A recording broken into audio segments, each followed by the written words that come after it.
Yeah. Good morning, everybody. That's Scroobius Pip. I forgot that ends cold. And intro diction. Got that request off the old Twitter last night from NorCal Graffiti. Thank you for that one. I want to check out more of Scroobius Pip. Scroobius Chip. Scroobius Pip. Pip. So we have Bert Kreischer today and Neil deGrasse Tyson. Yes, very good. To Twitter. Yes. Well, we're mad at E-Rock. Oh, and I know he's going to go, what now? But do you understand? Jimmy's very annoyed. Well, we both are a little irritated. I'm annoyed. Jimmy's annoyed. Yeah, E-Rock, do you understand what we're bothered by? I'm looking at it now. Why wouldn't you put their @ handles when you're mentioning them? Because it's tagged on the photo. Why are you screaming at me? Because you're attacking me right off the top of the bat. What do you mean it's tagged on the photo? They're all tagged to it. What do you mean? Including Opie, which is how you found it and retweeted it. Yeah, if you look at the photo, it goes right to your @ mentions. It saves you character space, so you don't have to put the actual handles in there. I don't understand. So for real. The photo is tagged. I know what E-Rock means, and I understand that, and I've been tagged in things. Right. But will you see that the same as if someone tweets? Exactly the same. Then you know what? Let me take this opportunity to shut my mouth. Mark that. And tell E-Rock my apologies. But where do you see the tags? You don't see it. It's in the photo. It's a new thing they're doing? It's been like that for about a year. I meant in the last year. Yeah. But how do you... So I can't see all the tags for this particular photo? It shows up in your @ mentions. It says who is in this photo. On the photo. Who's in this photo? On the bottom of the photo, it's kind of grayed out. If you tap that, it shows you the whole list of who's attached to the tweet and to the photo. But the only thing is that people can't see it in general, though, so they can't retweet it. Like, when they retweeted, they're still attached. Okay. It's just making it easier on the eyes and saves you characters. So you can write more. All I want to do is see the tags. You can see. You can just click on it. It says who's in the photo. Just click right on under that. the photo. Under the you'll photo. see who's attached to it. You clicked on the photo. Under the photo. Go back to the tweet. I clicked on the photo. Yeah, you can. It says under the photo. It says Sirius XM and 3 others. I'm not. I'm just confused. That's all. I want to learn something new today. Show them. What am I doing wrong? You and 3 others. Right. So click on you and 3 others. Oh, click on that. So and then click on this. Yeah. Oh, I like that. I like that. Okay, I didn't know. You learn something new every day. That's part Opie of got me all living. riled up. I'm sorry, Eric. But you didn't know either. No, I didn't, but I walked in and he's like, what's he doing now? I'm like, I don't know. Let's question him on the air. That was my fault, because he wanted to ask you before, and I'm like, now let's just ask him on the air. I was going to just ask you off air. That's all. I'll accept. That's true. A big piece of that one. So Jimmy was the one that wanted to embarrass you to hopefully a large audience. Well, I just figured it was fodder for an amazing chat.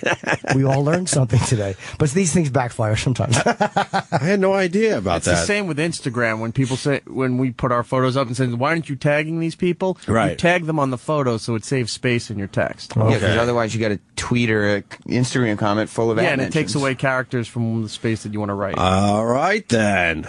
I like this new technology. Well, new is I love this brand new technology. It's not brand new. It's definitely. When did it start? Like Monday? No, a long time ago. Long time ago. What?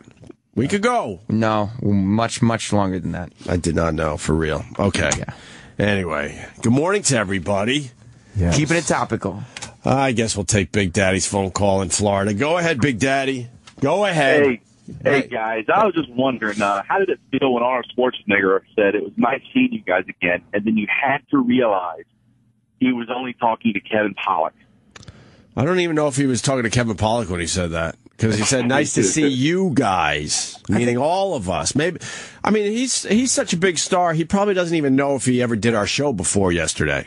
He probably was saying it and then realizing Kevin was in the group. Right. And he just said, like, nice to see you guys again. Like, you know, it was one of those things where you're talking to a group who you know from different circumstances. Kevin he knows from before, us he knows from now. Right. So he didn't want to be impersonal and say nice to see you guys because of Kevin. So we kind of got squeezed into Kevin's again, which was nice. Yeah, I mean, we got Go ahead. He piggybacked into it. Okay. Kind of, yes. It felt a little weird when he said that, because we did have a very good time with Arnold Schwarzenegger yesterday. But he's one of those celebrities, I guarantee by the time he was 20 feet from the studio after the interview, he forgot about us. No, I don't know about that. He was a governor. Yeah, he's not a typical dumb celebrity. He probably notices a lot more than you think. I mean, he had to go over... I'm not saying you have to be a genius to be the governor. Right. But he's not a dumb guy. Unlike Roger Daltrey, when I saw him a mere 2 hours after our interview, walking from the park with one of his friends, probably his manager or someone very close to him in business. And I go, hey, Roger. And he looked at me like, who the fuck is this asshole Who fan? And I go, no, man, Opie from Opie and Anthony, you were on our show this morning. And he was like no recognition that he talked to us a mere 2-3 hours earlier. Sometimes that happens. Yeah, it sucks. Although sometimes I don't remember. I was at UFC on Saturday. Right. And Luis Guzman was there. And I saw him, and I'm like, he's not going to remember us.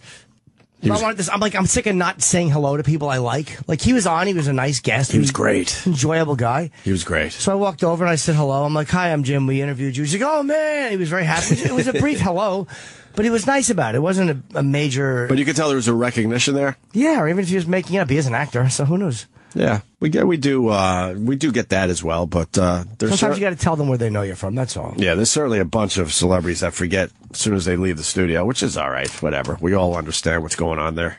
Thank you, Big Daddy. All right, guys, I appreciate it. I mean, it was just great to talk to Arnold Schwarzenegger. That ended up to be a lot of fun. It was. He was very nice, and again, he was very easy to interview because he just talks about anything. He doesn't look real, right? He's so famous, he doesn't look real. I was looking at him like, holy fuck, that's Arnold Schwarzenegger, my God. Right? For the first minute he was in, it was a little nerve-wracking because he's getting settled and you want to, you don't know what his vibe is like. Right. But after that, it was fun. He walked in and he was intense because he was just trying to figure out the room real fast. Yeah. And then he settled in quickly, but... Huh, Sam? Yeah, I was noticing it was like a few minutes, like at first he definitely was trying to figure out the room and the motivations of everybody. I think Pollock being here was helpful. Yeah. But yeah, that was nice. But yeah, I think real quick he kind of settled in. You could kind of see he started laughing more at the questions and he figured out the room really quickly. He had a good time. Yeah. He had a good time. Yeah. Took photos with everyone. Some came out a little blurry, some came out good. You got a blurry photo with... No, I wouldn't say really blurry. Did you tweet it? I saw your tweets yesterday. It's not when you zoom in, you can see. When you zoom in, it's not up to your. Mine was the same way as yours. Your liking. Oh, yours was too. Yeah, it was blurry like yours. Is that why you Instagrammed it a teeny bit? Like you filtered? I filtered it. Oh, okay. Yours didn't look bad. But it's not like it's instead of a 10, it's a 7. So it's not like it's a disaster. It's fine. And I did get a. Oh yeah, that's really blurry. Yes, that's not bad. I'm kidding. That's not blurry. What are you talking about? No, when you zoom in on the face on an 8x10, it's a teeny bit. Oh, yeah. Really? Yeah, Sam noticed the same about his, but it wasn't a big deal because what I did was the picture of all of us together. Right. I was able to, those are crystal clear. Right. I guess because there's no movement. And so I was able to zoom in on me and Arnold and that, and it looks perfect. You cropped us out? Just for my own house, yes. I would have set you guys on fire if I had to. Might be happening. I think that amazing sparkle in your eye sets off the flash on the camera. I want the flash. The flash makes it clearer. No, but it's that sparkle that just bounces back. Yeah, the little cling on my teeth. Yeah. But yeah, believe me, that's fine to blow up and get it to get taken. I'm not complaining. It was just funny when I zoomed in. I was like, oh no. Yeah, it was definitely a good time. Today we do have Neil deGrasse Tyson. He's a great talker. Yeah, he is fantastic. What are we going to ask him today? I'm going to ask him a bunch of moon questions. Oh, what's up on the moon? Talk about the moon. Yeah. What's up on the moon? How come they call moons butts? They don't. It's the other way. Whatever. You ever go to Saturn? It's a good question. No, it's not. Nobody's been there. Shut up. Well, I guess we could ask him that stuff. Sure. No. And then we got Bert Kreischer outside the studio. Yeah. Chomping at the bit. He's ready. He's ready to come in. Yeah. Well, we need a few minutes just to kind of hang out, right? He's already been periscoping this morning. He's good to go. Oh, good. He's one of those periscopers? Yeah, I was periscoping yesterday. I hope that today I have a Reddit AMA at 4 o'clock. Right. I hope they don't give me the business, or I'm going to have a Robert Downey Jr. moment. You're going to just walk off? How uncomfortable is that? I got to see this video again. Travis raised the point that maybe they had specified in the interview you couldn't ask him personal questions. Yeah, I mean, and he agreed. And then a guy agreed to it and broke that. This was the same guy, by the way, who like 2 years ago got Tarantino pissed off with those movie violence questions. But the odd thing is, and I love Tarantino, but I've been interviewed a lot about stuff, and believe me, I've had to deal with it. Was your cake stomp one year, it was Anthony's thing the other year, and this year it's right. It's never a point where I'm going to go like, oh my God. Right. Even if you think someone's being confrontational, just talk your way through it. Well, and it's not that hard. And I mean, the competition is fierce out there, and these guys are trying to get something a little different done with their interview. That most of these celebrity interviews, and certainly we've had our share over the years, are boring. They're boring. They're fucking boring. And so you do try to maybe get them to open up about something else, and you try some different things. It doesn't mean you're trying to, fuck the celebrity over, but the guy you have on your show is doing another 10 of these after you. And they're all pretty much the same fucking interview. So. And the thing is, these guys don't know how to take a question. These are softball questions. If he said something in an interview to the New York Times, which is when he first started getting uncomfortable, about you can't come out of jail and be a liberal, well, you could see he gets tense. But all he's got to do is just say, like, wait, hey, look, man, sometimes you're in jail, you don't think when you come out, or you change your opinion over time. Right. But he gets tense at that. And then the question about drugs and alcohol, he's like looking over his shoulder. Right. Why can't you use that if you're still sober, why not just springboard that into a discussion about how much better life is to wake up and remember what you did last night? Like, why is it tense? And as a viewer, that's way more interesting than hearing about, what was your inspiration for your role as the... Oh, my God. What would Tony Stark do if he broke down? Ugh. Exactly. These people are very easily disarmed. If someone's asking you a question, even if they have shitty intentions, if you give them a real answer and you're open about it and you're comfortable talking about it, a lot of times it takes away their motivation to get you. Right. Because you're not being defensive. Right. Fucking some of these actors, man, they have no idea how to do this one-on-one, even though they're brilliant actors. And then he feels like he's in a little trouble, so he did exactly what Paris Hilton did, and certainly others in this studio. They look over their shoulder for the publicist. Ray Liotta. Ray Liotta did it? At XM. No, because that was a time thing. I think he was enjoying himself. No, it wasn't the first time, because we watched him. He kept leaning his hand down while you guys were talking under the chair, and doing this kind of hand movement to the publicist to say, "Oh, we're done. He has to get out of here." What were we saying to him? It was somewhat Jay Moore too. Like Jay Moore was bothering him, or just wasn't comfortable with whatever it was. Yeah, Jay was there that day. Maybe but Steve and I were watching him, and I know I caught that too. Would shove his hand under the seat and make the signal to the publicist to get him out of here. This is the first time I'm hearing of this, because I thought we talked about it after he left too. I don't remember, man. I don't remember every single thing we've done over the years. Jesus, he did come back more than I do. No, he did. But that initial visit to the show, he did that like some other celebrities did. But you know why he was doing it? I think Jay was kind of putting him off. In what way? I think Jay was just messing with him. Jay was doing a lot of Goodfellas stuff and things, and I think it was just coming off a little maybe over-aggressive that Ray wasn't. But Ray's intense and aggressive himself. Well, he might not have known. Sometimes if you don't know where someone's coming from. Right. Like, I've heard things other guys have said. I'm like, was that guy being a dick? Right. Oh, you know what I did last night that was fun? I did Race Wars. Metzger and Sherrod. That was a fun fucking podcast, man. Nice. We're gonna get that podcast on this channel. It was really fun, yeah. And nice. There was I don't remember the one girl's name. I know Caitlin's a friend of mine, and also Kurt's girlfriend, Karen.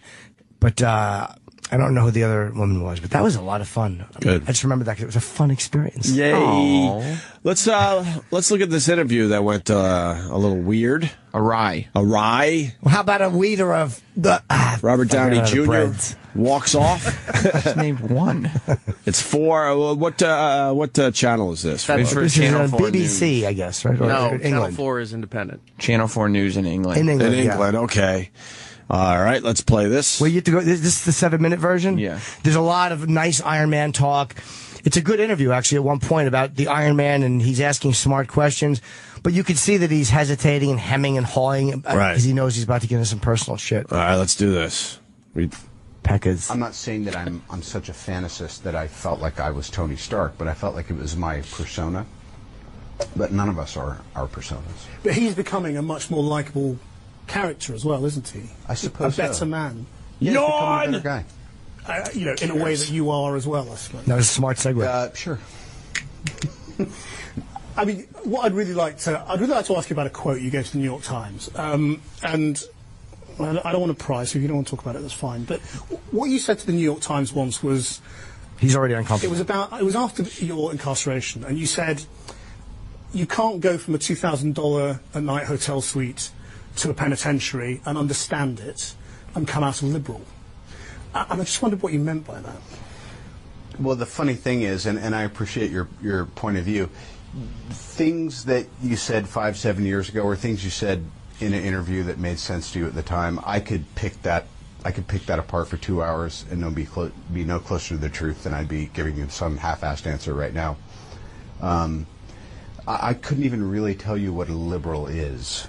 So therein lies the answer to your question. The statement sort of stands by itself, doesn't it? I mean, does that mean you're not a liberal, or that you came out of prison not being a liberal? Are we promoting a movie? To me, the thing is that I'm certainly not going to pause for a second? on anything I've said. But It's interesting on a couple points here. First of all, he handled the question very well, right? Who, Robert? Yeah, he answered it. Yeah, that And the first question he did, yeah. And the guy's continuing, and then Robert sounds like a dick, like, are we promoting a movie? We're 5 minutes into the interview, so for the most part, he was promoting the movie for most of that 5 minutes. Yeah, it's like, well, how much about the movie? Like, you could talk about the Avengers and all that stuff, but that is really boring after a while. Right. Why not just have a real discussion with the guy about something? It's not like he's asking about molesting kids. You gave a quote to the New York Times. Right. I think it's fair to ask about that. Right. Well, I think I'm sure there's an understanding, though, when they go in. Like, they're allotting these guys 7 minutes. So I'm sure that they go, yep, you can have them. All we're doing is talking about the movie, because the interviews are only intended to get cut up into a 30-second drop so you can play something about the movie on the news. That's like, true. it literally is a commercial. It's not a real interview. Oh, that's true. Okay, but these guys also don't know how boring it is to only hear about the movie for 7 minutes. They don't. We know the director was fun. They're We not understand. They're not airing 7 minutes. Okay, this is. Oh, yeah, didn't he say it's a commercial? Maybe you're right. I mean, that's pretty much what it is, yeah. All right. Well, maybe but as the interviewer, you sit there and you go, man, no one's going to give a fuck about this. So you keep prying and prying. You're always, in this new world, you're always looking for that soundbite, that 15, 20 seconds that is going to go everywhere for you. And Robert gave it to him. Right. Yeah. Like, nobody would notice this interview if he just answered that question casually and acted like it was a great question and he's happy the guy asked it. Yeah. Like, I'm really glad you brought that up. I don't know what I meant. It was silly. Right. It's something I said 5 to 7 years ago. I explained it at the time. Yeah. And then it keeps going back to that. But then him getting annoyed, it's now the story. Now it's the story. But this interviewer also does not at all read him,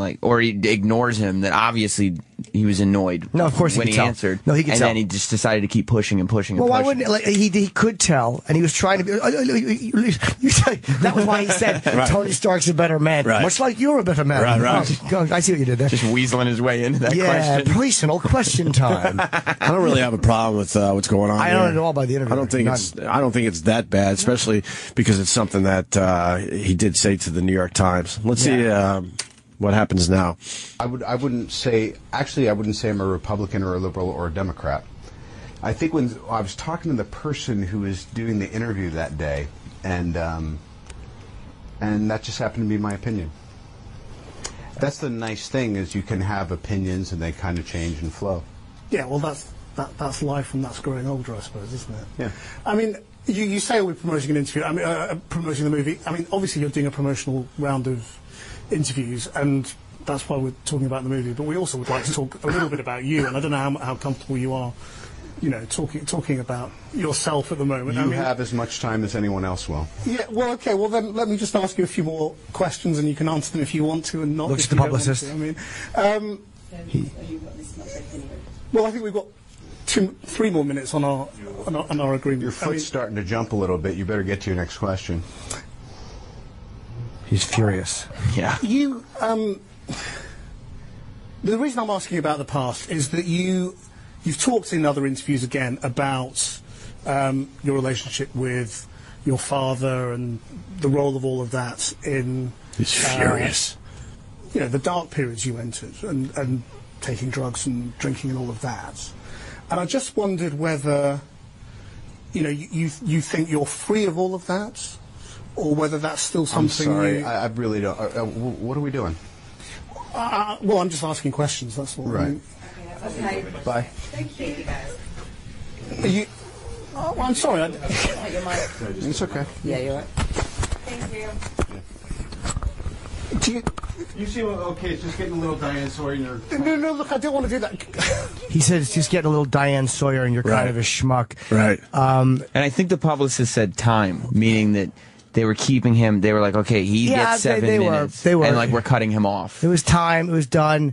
And that's, I guess, in that moment, you can't fault the publicist because that was directly from Robert Downey. The publicist was just doing what he wanted. Right. That was not the publicist being cunty. That was simply honoring what he wanted. But you know, I don't like the interviewer. I don't mind him because what he was saying But there basically is, are you sober? Are you drinking and getting high? But That's you know, if you've got a minute left, you got 60 seconds with some guy, and you're going to bring up like his alcohol and his dad. Like, you want this guy to like bare his soul with 40 seconds that we have left. Maybe he was looking out like they had a couple of minutes left, and he wanted to get to a real question. I have zero problem. I really don't. No problem at all. If you've talked about that stuff in other interviews.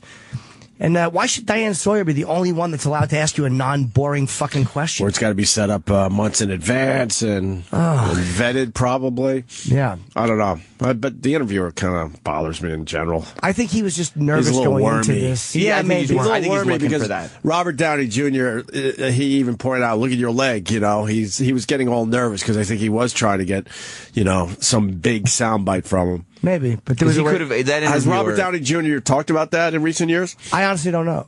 I don't feel know like if he he's- hasn't. I don't remember a time where a clip was out there where he was talking about his sobriety. But it's one of those things where if you're doing good, it's so easy right there to go, life is so good right now. Right. I'm so glad that stuff was terrible. Right. Like, that's such an easy question to diffuse and fucking throw water on. That's not a Right. tough question. Right. Yeah, but that interviewer could have easily turned that around and made him feel comfortable and still gotten a soundbite. He did not have to be. He was abrasive. Well, that was, I think, also because he had less time, and that was because you can see Robert Downey. If people watch it, you can see he's looking to his left. So this guy knows his time is limited now. Like, he knows he's getting uncomfortable. Right. And he wasn't asking him inappropriate questions at all. It wasn't like he was aggressively trying to get him on something that Robert Downey Jr. We heard you're sleeping with whatever. Right. What? Right. It wasn't one of those. Yeah, but the questions you were asking were not like, you have 5 minutes to do this junket and talk about this movie questions. The questions he was asking were, you're coming into like a radio studio and you're talking for a half hour. That's true. We can actually get into stuff. Yeah, that's true. You know But what I mean? he probably would love a half hour with Robert Downey Jr. You know, if you only have 7 minutes, it doesn't change how you want the thing to go. Yeah. And I mean, I know I'm a nobody on that scale, but of all the interviews, a lot of guys wouldn't want to talk to him. He'd give you a much better fucking interview. I love when people get in depth with questions in an interview, man. It's so much more interesting to talk to them than some boring fucking. So you were in Spider-Man. I get that. So you're from Bayonne. Who cares if I'm from Bayonne? I fucking gives a shit. Born and raised? I'm playing it safe on this one because I feel like the interviewer is just wormy in Yes, general. But I also agree with Jimmy that those questions weren't that bad, and he could have easily diffused it. Easily. Especially with all the time he has spent in front of media. But what he if- knows how to handle himself. Here's where Robert Downey Jr. could have got mad. I think his son was in trouble recently, and that was public. If he had started saying about his son, then Robert could have said, like, I'd rather not talk about my son. That's his life, and I try to discuss my children. Like, that's fair. But this was just about him and things he said. He could have just had a very safe answer, very boring answer. But now we're talking about this. Yeah. We wouldn't have talked about this dumb 7-minute interview with this guy. He should have said, I got so fucking zooted, I was flying like Iron Man. Iron. Said that. All right, well, there you have it. We'll put that on our Facebook page. People know how to find this shit, but just in case, we'll make it easy for you. All right, I think we're going to break early today because we got Bert Kreischer in studio, and we also have Neil deGrasse Tyson coming in for NGT. He's only going to be here for like 15 or 20 minutes. He's got a big promotional tour today for his new show, Star Talk, right? Yeah. Yeah. Sam raised a good point. Huh. I just made that up. Oh. Sam got all excited.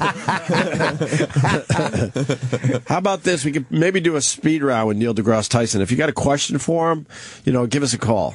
Yeah. When is it? What? Whenever he comes in. Yeah. What do you mean? Because people are going to start calling now. Who cares? They can call now. You don't want people to be on hold the whole time because then we can't talk about other stuff with callers. It's fine. We don't need to go to the callers. What are we gonna ask him? I got this, Sam. Relax. Yeah. I'm good. If you have a question for Neil deGrasse Tyson, give us a call. I want him to blow our mind today. Yes. Because we've talked about the wormholes and the black holes and the universe and this and that. I wouldn't say that Quantum stuff's boring at physics. this point, though. That's still interesting stuff. No, I know. I'm trying to figure out other things that maybe we haven't covered over the years. How about his upbringing? Let's ask about his, do you think that you're becoming a better man? Let's ask the same questions this guy just asked. You've had problems with alcohol and drugs. They'll go like, what? No, I didn't. Yeah. Just leave. All right, quick break. Bert Kreischer next. Stay there. And now, Opie and Jim are back.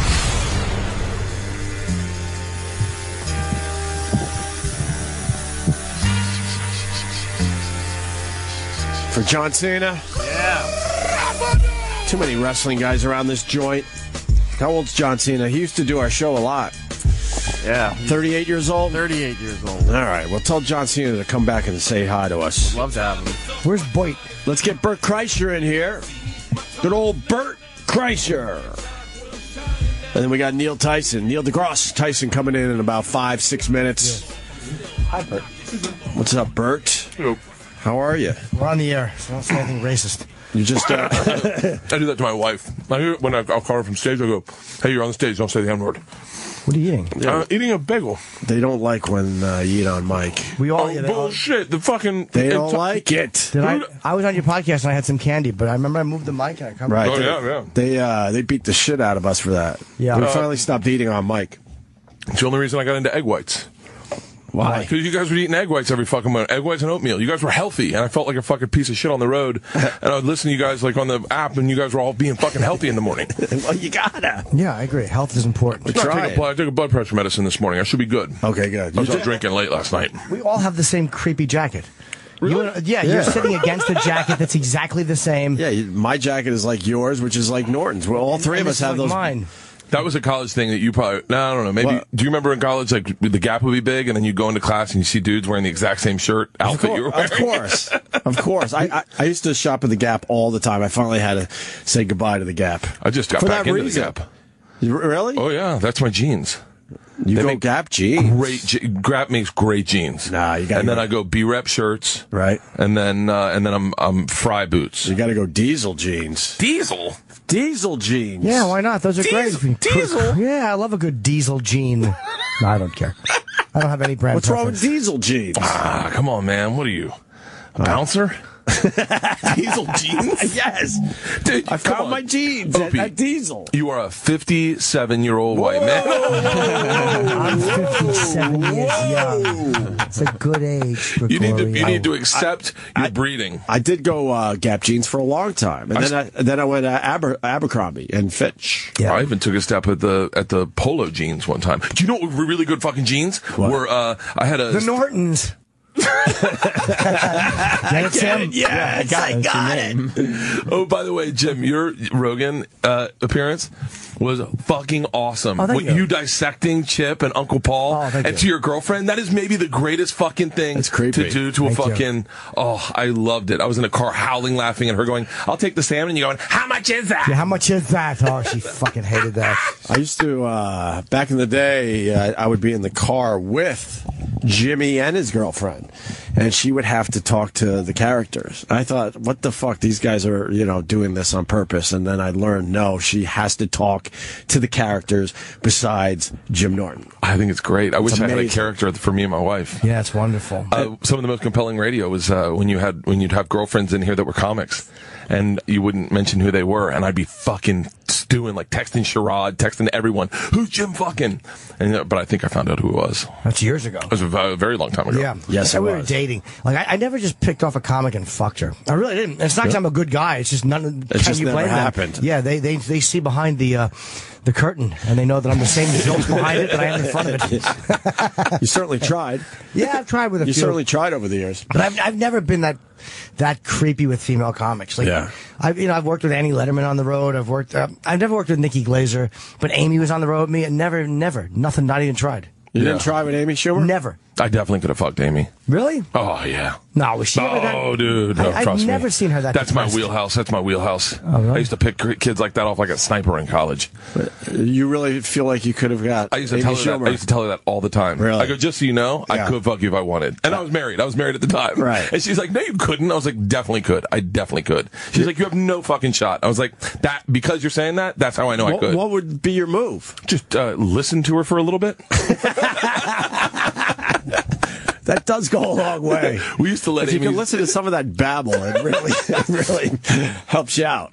We used to let Amy stay at our place when we'd go on vacation. We'd let her know that our house is available. This was before she was obviously as big as she is now. Right. And she stayed at our Yeah, place. I can't see her crashing on the Kreischer couch. I'm hosting the MTV Movie Awards. I crash on I'll your watch couch? the cats if I can sleep on the sofa. Take the Expedition, not the Mercedes that's been breaking down. Are you a Warriors fan or No, I just have a big fucking head. You're just wearing the hat. I have a size 8 head, so They got a great shot of winning it all. That's what I heard. I was in San Francisco. You don't even know. Nope. Peckers. You're just wearing the hat. Yeah, because I have a big head. So, yeah, but why not pick like a Cavaliers hat? Because I have a big head, so and I can only get hats in Neil cities I'm deGrasse in. Tyson. Oh shit! You don't ask. Sorry, Bert. You walk him right in. Don't worry about it. Look at how Yes, you are here. look how cool Neil deGrasse Tyson looks with the shades on. Hey, Neil. Hi, sir. Bert Kreischer. I'm a huge fan. You have a radio voice. So. Thank you. A radio voice. You got the radio voice, my friend. Yes. Hey, I'm sorry. I got You're hung up. perfectly on time. No, you're I'm on time. Yeah, Literally, yeah. I think you're 2 minutes early. Good Yeah, to see you guys again. you're supposed to be here at 7:45. You're right on time there. So let's do this. How are you? Hey, guys, good. Star Talk Mondays at 11 on Nat Geo. Yeah. Congratulations on that. Well, thank you. That's an extension of what happens on like Wednesday, where we, in fact, every day of the week, Star Talk's on Sirius XM. I know it is. And then, but Nat Geo picked up like a filmed live version of that, not live in real time, but Right. a living flesh and blood. Do you do a special version for Nat Geo, or are they filming the whole podcast and then you're picking and choosing what you want to put on? So what they do is they sort of cherry pick some episodes that we would otherwise be recording, and we put that in the Hall of the Universe of the American Museum of Natural History. I actually went there recently. So that's our set. The set is the Hall of the Universe. Wow. Yeah. I You got weren't there. I looked for you. You looked for me. I did. I was like, "Where's Neil deGrasse Tyson?" I was just standing by the dinosaurs, shouting like a lost child. There's a lost child protocol that we go through. It was fun. I bought magnets. Yeah. I'm not kidding. And a gyroscope, whatever. No, those rock magnets. Yeah, I know. Yeah. They always have a mind of their own as they They're attach awesome. themselves. They're awesome. Like I bought, you can get as many as you can fit in the bag for $10. I'm pleased to learn that you are enchanted by magnets. I was because most of us outgrow that by 6th grade, I think. I would have thought that I did too, but these rocks were so awesome. It was like almost like a weird necklace that one of the Flintstones would have worn, and you just connect them together. I bought a bunch. They're dark black. They're dark black, and I watched them when I got home. I got the fucking magnets. But what do you do with them? I just magnet them. You think you're going to have a lot more fun with them than you do. Right. No, you know what you do, Jim? I'll spend hours with these. Put one top of the on top of the table and move it from the bottom. Blows the kids' That minds. is awesome. I used to do that all the time. But you need a strong magnet at the bottom and any other, magnetic thing. But you don't need 2 magnets, just one magnet below, and like a paper clip works really well. It has to be like a relatively thin wooden table, and then you put the magnet underneath and just drag the clip across the top of the table. I do shit that the smartest guy in the fucking world does. I do that all the time. You freak out kids. You freak out little pets. The cat and everything.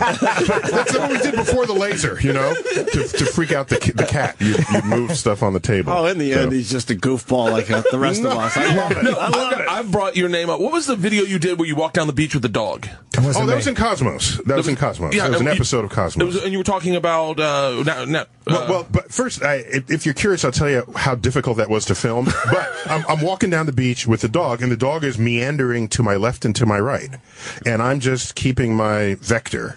And the point was to indicate that you can have climate change where a temperature is on a persistent rise, but the weather from season to season can fluctuate high and low. So you can't wait for the temperature to get cold and say, there is no global warming, because this is a natural fluctuation of what would happen in the weather. Yeah. Laid on top of this slow trend in the climate. And so we had to bury treats for the dog to my left and my right so that the dog would sort of wander back and forth. It looks like the dog is just, sniffing stuff out, but that was like a totally choreographed with a Hollywood dog. I love that you video. cheated a little bit. You what? Cheated a little. Yeah. I have a question. Yeah. We had who was the astronaut we had on? Chris Hadfield. Yes. Good guy. Oh, man. He was fun. Yeah. It was a great interview. Did you see he performed David Bowie in space? Oh, yeah, sure. Yeah, of course. Yeah. He has a book out. He had a It viral was video. very good. But Viral video. That's right. He mentioned some kind of a possible elevator.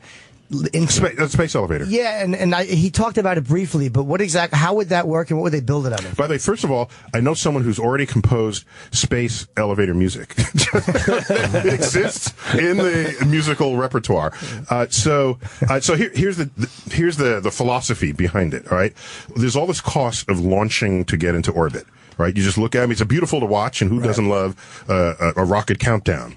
But if so much expense is involved there, Arthur C. Clarke figured out that there is a place above the Earth where if you're in orbit, you are moving exactly with the rotating Earth, so that it would look like you were hovering above Earth's surface. What's that, like 23,000 miles? Or exactly, yeah, approximately 20.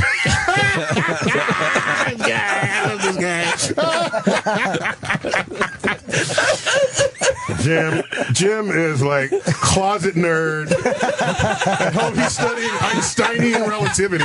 I'm closet other things he only pretends he's stupid in front of you guys. So the space shuttle, when we once had it, and the space station, they orbit relatively close to Earth, and their time to orbit is about 90 minutes. So if you stood on Earth, you'd watch them go by. The higher is your orbit, the longer it takes to complete an orbit. So there's this magic spot where it takes 24 hours for it to orbit. So it has been hypothesized that if you put a platform there and then lower a cable, you can lower the cable straight down to Earth. I just got anxiety. and then attach an elevator to it, and you don't need rockets. You just need sort of a joist, hoisting system. And that way, you would have routine access to orbital space. All right. Would we do that, though? There's no material that can dangle a 23,000-mile cable and hold up its own weight that we have command over. But do you remember Bucky Balls? There was these Carbon 60. Don't look at him like you don't believe that he knows what I'm talking about. But Bucky Balls, I think that he's referring to somebody he played baseball with. not Bucky's balls, right? Sorry, never mind. Then wrong one. Do you really know what it is, Bert? Yeah. And now that we're all talking about it, now I don't. Okay. Bucky Balls are the things they sold in. No. That's why I looked at him. It was a newly discovered, a couple of decades ago, it was a newly discovered form of carbon that we didn't know existed. I was thinking of the thing they sold in Brookstone. Yeah, okay, yeah, right. Carbon 60. It's 60 atoms of carbon configured basically at the vertices of what were the stitches on a soccer ball before they changed the design of the soccer ball. You have 60 vertices there, and carbon makes a sphere. It was a new kind of molecule. It turns out if you cut it at the equator of the sphere and then attach more carbon chains in between it, you can make a carbon tube. And the carbon tube is like 1,000 times stronger than steel and lighter, and it would actually hold up its own weight in a 23,000 mile cable and hold up people who are ascending it. The problem is, last I checked, the longest carbon tube we've been able to make is about 1 centimeter long. Wow. We're not there yet. Yeah, that's a really fast ride. But in principle, you'd be able to just hoist yourself up to this orbital platform. And you wouldn't need rockets. You wouldn't need any of that. But you'd hover over like Cleveland. Like you wouldn't like get to. You just be over Cleveland your entire life. Where did that city? All the cities in the world. Where did Cleveland come from? Well, it's just not the prettiest to look at. It's like, great. You're just looking at a bunch of dirt. It's a great. I want to be out over Fiji or something so I can see islands. Right. So it turns out the physics of it is it would be over the equator. If it were over some other spot, it would actually oscillate north and south of the equator. So you would just park it at the equator, and then that's how you would do it. How long would it take to get up? The problem is airplanes flying across the equator. You have to, you don't want to yank them out of the sky with your chains. Right. You'd have to avoid that. Well, there's also, would you do it with magnets? Would magnets be able to do it? Magnetism? Here's, by the way, can I correct myself? I realized saying magnets made me sound like an idiot, so I threw in magnetism. So I would sound like I was a Harvard graduate. Like I'll let me talk to Mr. Tyson on his level. Magnetism. Just add syllables, and then you'll be smarter, right? I got a question for you. I learned a lot from Neil deGrasse Tyson, and I learned recently that we can make diamonds. Oh, yeah. I had no idea about this. Yeah. Oh, so you saw this episode I hosted for PBS Nova Science Now. There's a few years ago. Right. And the guys are doing it in like some secret back lot because they don't, they're worried about like the diamond cartel coming after them. And so I was taken there blindfolded, and I had to shut off my iPhone, which of course has inertial sensors that could possibly track which way you were going after the fact. Yeah. And so then they take off my blindfold and I enter this factory, and they're layering the carbon atoms onto a diamond lattice, and they're making basically perfect diamonds. And they're real? Or And we took the diamonds and brought it to 47th Street and had some people assess it, and it was clear. Most diamonds have certain imperfections because Earth is not as good at making diamonds as we are in the laboratory. Yes. So that's going to fuck up the whole business. It'll ruin it, right? It could. Eventually. However, possibly. However, you would just have to market it differently. All right? Do you want diamonds that nature made? Or do you want diamonds that scientists made in a laboratory? You know, so what might happen if they're a lot less, then yes, if they cost less, yes, the ones the Diamond scientists earrings is made. fucking nightmare. Yeah. I paid a fucking fortune for a ring a few years back. Here's your $9 earrings. The future of engagement rings. Honey, this is a pure diamond, but in my Cracker Jack box. Look, that's a great question, but you know, as a guy, we're all guys here. We're going to go get the scientific diamonds, and then we're going to tell the woman, "Oh no, I went to De Beers." Oh, I buy the blood diamonds and go, hey, no, these are non-conflict. Exactly. I got them out of Canada. No, but think about it. Suppose we went to another cosmic place and found diamonds on another planet. They would have higher value just because of the knowledge that they came from another place. So what we value is rarity almost more than even what the thing looks like. And they're not that big yet, though. The ones they're making? hard. Yeah, it's hard. You know, we're not making like Elizabeth Taylor diamonds yet, but tiny ones certainly useful for industrial purposes. And you taught us, I don't know, maybe last time. I mean, you guys are like at home watching educational television. I'm so proud of you guys. No, I just met you. Tell me your name again. I'm Bert. Bert Kreischer. Bert. Yeah. Hey, Bert. Hey. How you doing? I'm waiting for my question about time travel. Go ahead. You've turned a lot of people onto this. You make it a lot easier. No, you know what it is? Thanks for saying that, but I view it from the opposite direction. I view it as I'm offering this, and people are coming to it. But you have a way of explaining things that makes it easier. But if there were no digest. deep inner urge for people to want to know this, there's nothing I'm going to do. I can twist your arm, and you know, it wouldn't happen. Right. I think this people's inner geek is being revealed, and more people have inner geeks than the marketing industry ever recognized, or than perhaps people ever knew about themselves. One more question about diamonds. You taught us about a diamond planet. That's definite. There's a planet out there completely made. Well, no. So there are objects out there that are mostly carbon, and they're under very high gravitational force, and they're very hot. And you have conditions such as what would make diamonds out of carbon. Because remember, diamond is pure carbon, and so it's a form. Carbon comes in many varieties. Buckyballs were one of them. The carbon 60. Diamonds is one. Graphite in your pencil is another one. By the way, when people said lead pencil, because we just call the graphite in there lead, and then they said you might get lead poisoning. It's not from the lead pencil. It's not. The lead was in the paint, the yellow paint that was on the side of the. I was chewing those pencils for years. Yeah, I'd make sure I didn't explain everything. Don't admit that at your next job interview, because lead makes you stupid. I figured that part was the safe. No. Oh yeah, break him in my mouth. I did. I just figured, not the part that you write with. Right. So this was the big confusion in elementary school growing up. So you would say, okay, as long as I don't chew on the the graphite part, then I'm fine. No, you would. Oh, that's funny. I fucking got it. Yeah, you're totally getting messed up there. I chewed. Are they selling moon rocks now? Someone said they were going to put some. It's illegal to sell them, but someone said that they're going to put some of them up for sale. That's a great question because it has an awesome answer. Like, did you know how deep the answer would be to that? I did not. I do know it's illegal to sell them.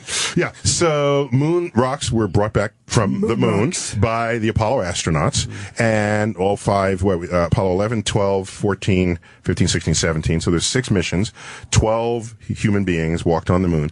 And in each of those missions, they brought back lunar samples, and they were distributed to laboratories, and they're basically in the possession of the United States government, in the collection of the Smithsonian, last I checked, unless there's been some redistributing of that. So, fine. Now, if you go to an auction and say we're selling a moon rock, it would be illegal if it were those moon rocks. Okay? A. B, maybe they are selling those moon rocks, then it's illegal. But if to do it legally, you know how they do it? Once we brought back a moon rock, we said, oh my gosh, is that what a moon rock looks like? Let's go back to the collection of meteorites in the closet. Whoa! One of these meteorites says, where do meteorites come from? Space! So you find a subset of meteorites that exactly match the rocks brought back from the moon. And we conclude that rocks move from one planetary body to another. And that'll happen when you have an asteroid impact that can basically, the recoil from that impact flings rocks from planetary surfaces into interplanetary space, where they wander until they become into the grips of the gravitational field of another body. So it is legitimately from the moon. It is. Yes. Okay. Not only that, a subset of the meteorites that we have in the closet are also from Mars. So we have Martian meteorites, moon meteorites, and the latest evidence suggests that there's some large asteroids out there that have been hit, fragments of which, because when you get hit, fragments scatter everywhere. Some go out to the outer solar system, some come to the inner solar system. So some went in our direction, collided with Earth, and so we have basically space travelers among us. And this is what triggered the idea of panspermia. What's that? Sounds delicious. Panspermia. Yeah, that's a new porn flick, right? Panspermia. So it's the idea that suppose life begins on a planet somewhere, and then life is everywhere, and it's ubiquitous, such as it is on Earth. And imagine this happening on Mars, right at the beginning of the solar system. An asteroid strikes, a rock is flung into space. That rock is coated with Martian life and microbes. If they're microbes that were stowaways in the nooks and crannies, and if they could survive the trip through interstellar space, then this process seeds the formation of life on other planets. And you can say, well, wouldn't they die? Sure they would. But if you didn't die, it meant you were born as a microbe, resistant to the temperature extremes and the radiation extremes of space. You would have been the one survivor of those conditions. Then you'd come to Earth with those properties built in. Properties that would never have been selected if you only existed on Earth.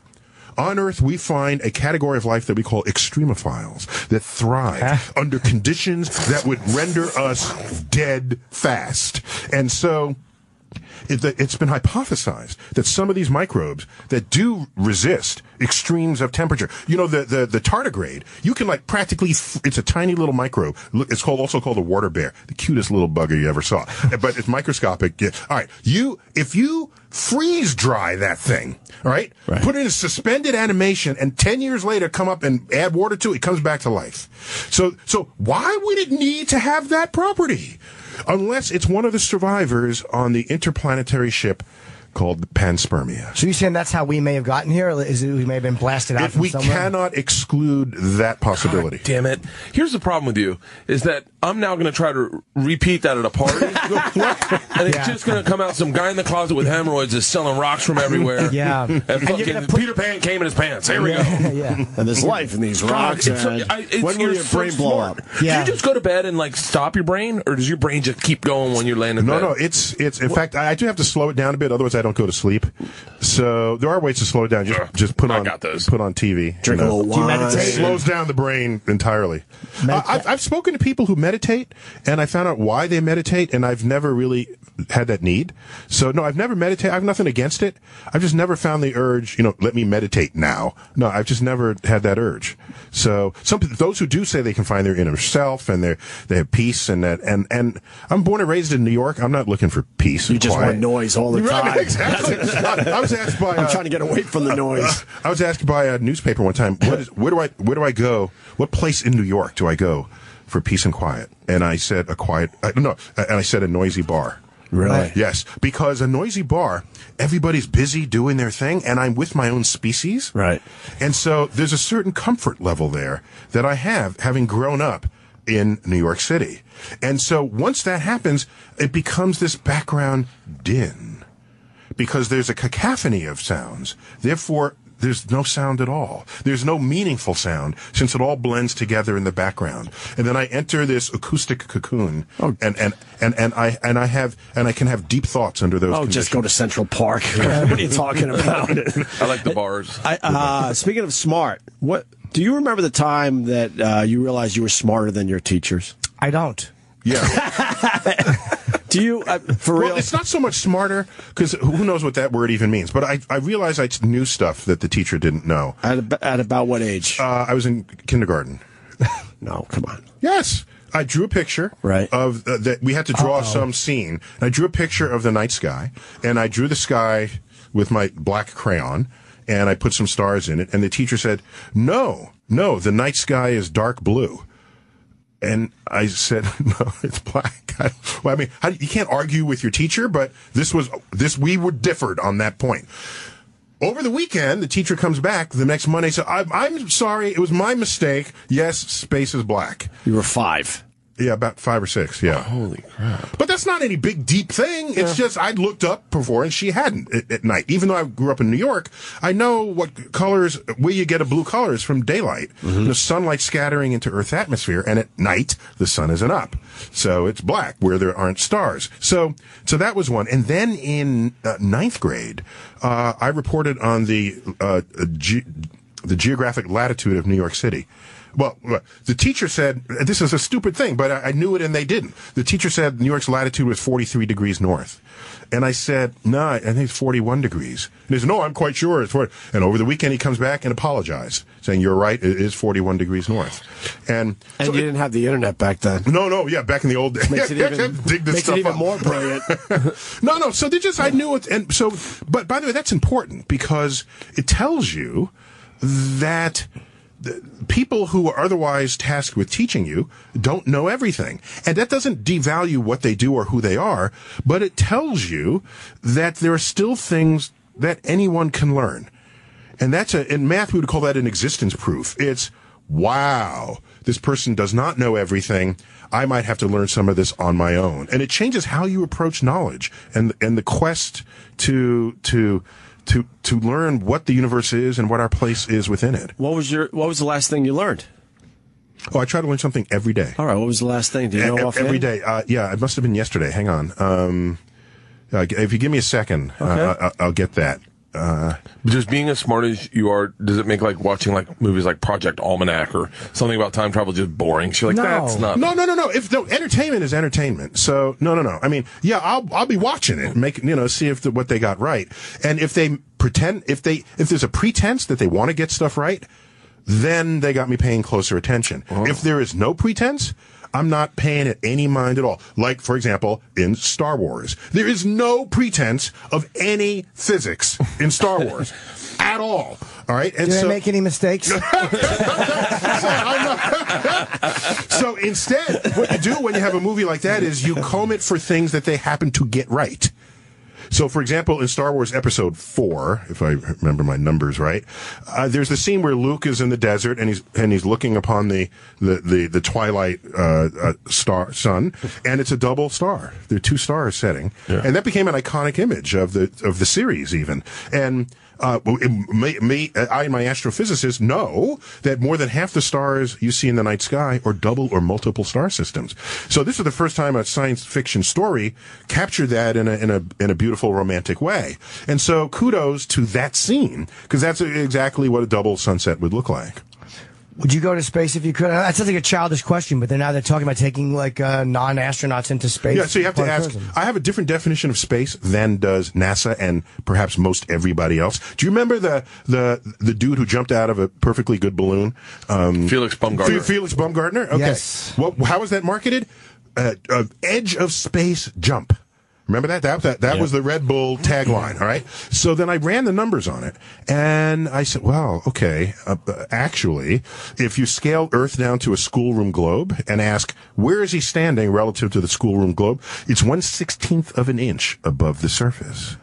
And so I can't, that's not space to me. It's just not. I mean, where you're floating. Do they take you out there where you're actually, where you're floating? No, because, okay, that's a huge misconception. If you just go up, you still have your body weight. The floating part is not because you're in space, it's because you are in orbit. If you're in orbit, you are what is known as free fall towards Earth. And a really cool fact, and most people don't know this, so it's good. Okay, so watch what happens. You remember watching the space shuttle take off? Quickly, the thing starts going downrange instead of straight up. Do you notice this? No. Yeah, it's kind of like this. Yeah. Exactly. For real, no. But They notice. Now I do. What's your problem here? What, you pay attention to this stuff. No, right? I'm paying attention. Okay. I grew but up in Florida. Huh? I grew up in Florida. We used to watch. Yeah, you I watch it all the time. Yeah. Just looks like it's going up to me. No, it's not. Okay. For a bit. Right. And then they execute the roll program, and then the thing goes downrange. Gotcha. Okay. Most of the energy in those tanks is to give the thing high speed horizontally, not to go up vertically. And so here's what happens. So there it is going horizontally. In orbit, as defined by Isaac Newton back in 1687. We've known this since then. Here's what the definition of orbit is.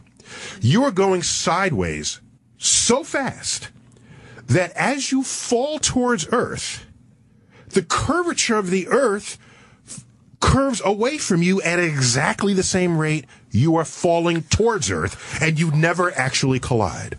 It was one of the most brilliant diagrams ever illustrated. Newton wrote something called The System of the World, which was a popular summary of his book, The Principia. And in there, he has a diagram of Earth. And imagine a little mountain on the North Pole, and you have a cannon, and you spit out a cannonball, and it just falls down right in front of you. Suppose you spit it out faster. It's a horizontal cannon. Spit it out faster. It goes farther before it hits the ground, right? Keep doing this. It'll go farther and farther before it hits the ground. It might curve around Earth's surface and hit the South Pole by the time it hits the ground. Right. Keep increasing the speed. Now it comes like 3/4 of the way back around. There is a speed where that cannonball will go completely around the Earth, hit you in the back of the head, but instead you duck, and the cannonball continues and repeats exactly as you started it. And there's no fuel, there's no rockets, and that speed for Earth is 17,500 miles an hour. That's why you're fucking weightless? Are you shitting That me? is why, because you're in free fall. And what is free fall? You go in an elevator, cut the cable. Right. Watch what happens. You're standing on a scale in the elevator. You say, I weigh 165 pounds, okay? How much do you weigh? Oh, thank you. Okay. Thank you. someone trimmed a few. Okay. Okay. 175. Do me. You're 340. You're 7 pounds off. Yeah, But sorry, that certainly sorry. is my goal weight there. I used to wrestle, so I think body weight all the time. So what was I doing? So you're in an elevator, and you can read the scale, right? Yeah. And so now someone cuts the cable. Well, the scale reads that because you are squeezing against the floor, and you stuck a scale in between to measure how much you're squeezing the springs, okay? You cut the elevator cable, the elevator falls, the scale falls, and you fall. No longer are you squeezing the scale. And so you become weightless. If you're holding a pen right in front of your eyes, and then let go of it, while the elevator's falling, you're falling, everybody's falling together, the pen will appear to be suspended right in front of your eyes. So, in space, when you are free falling to any direction, you are weightless. But the moment you have your engines on, you are no longer weightless. And in fact, there's talk of running your engines halfway to Mars, so that you feel this artificial gravity, so you don't get this sort of bone mass loss So when that they you do get a when little- you're in zero G. So here's what you do: you run your engines halfway to Mars at 1 G. So that's like Earth, right? Then you turn around this, but you're going really fast by then. You turn around the spacecraft and run the engines in the opposite direction to slow you down at 1 G. And that way you're 1 G the whole trip. There's none of this, I'm weightless and I throw up, or I gotta exercise to keep the bone mass and the muscles.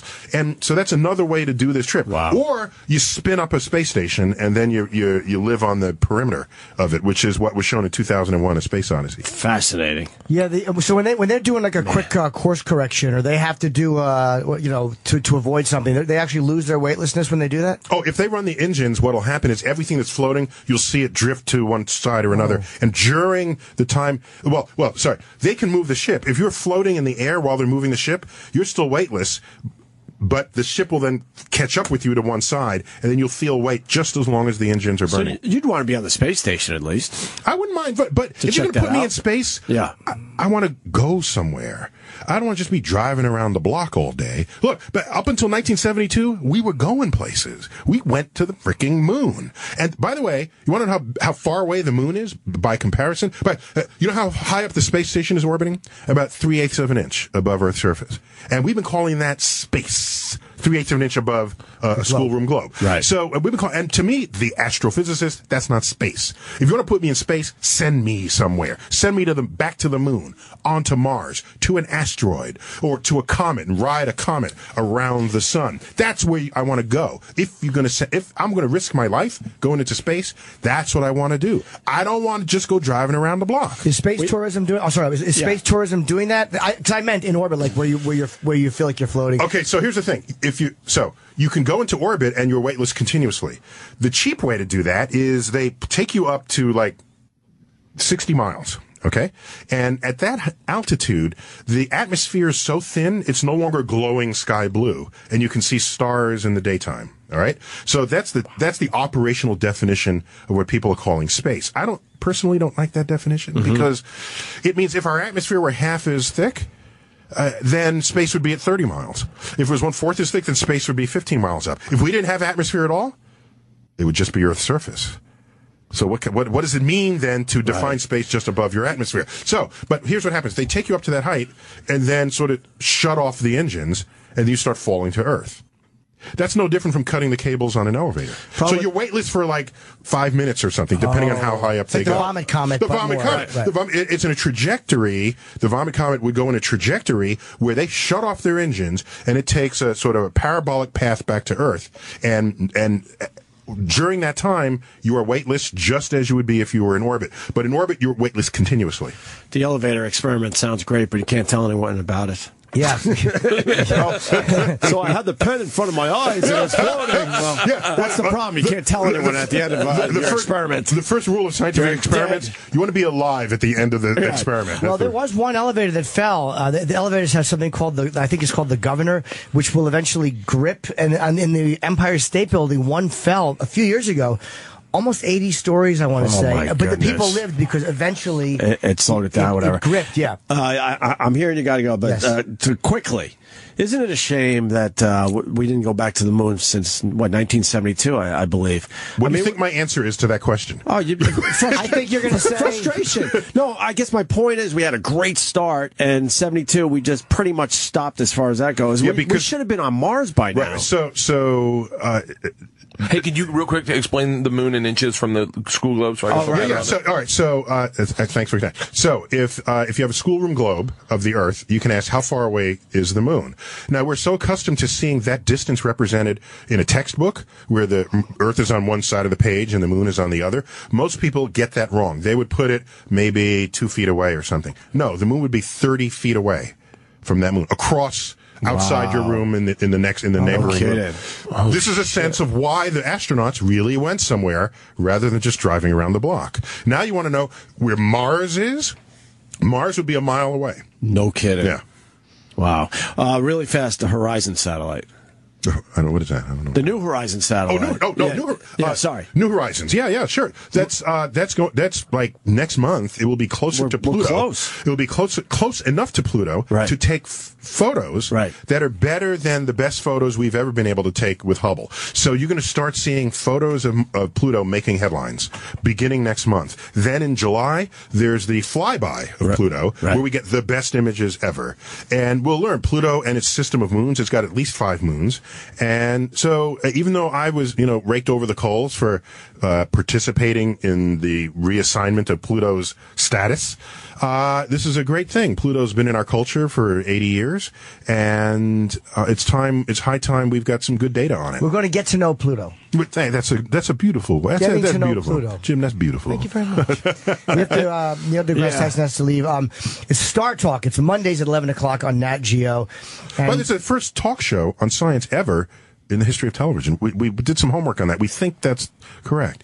And so you were saying earlier that am I making people listen? No, there's an appetite out there, and we're serving. I'm a servant. It's the way you sell it. You serve it up right. I want to see this because you have Christopher Nolan, and you're going to discuss the science of Interstellar, which I hear wasn't that. Well, it's bad. coming Monday. Yeah. Well, so the science, they had an actual science advisor, a PhD cosmologist, expert on relativity. So if you're gonna bust a move with relativity, get somebody who knows what they're talking about. Yeah. And it's a colleague of mine at Caltech, who's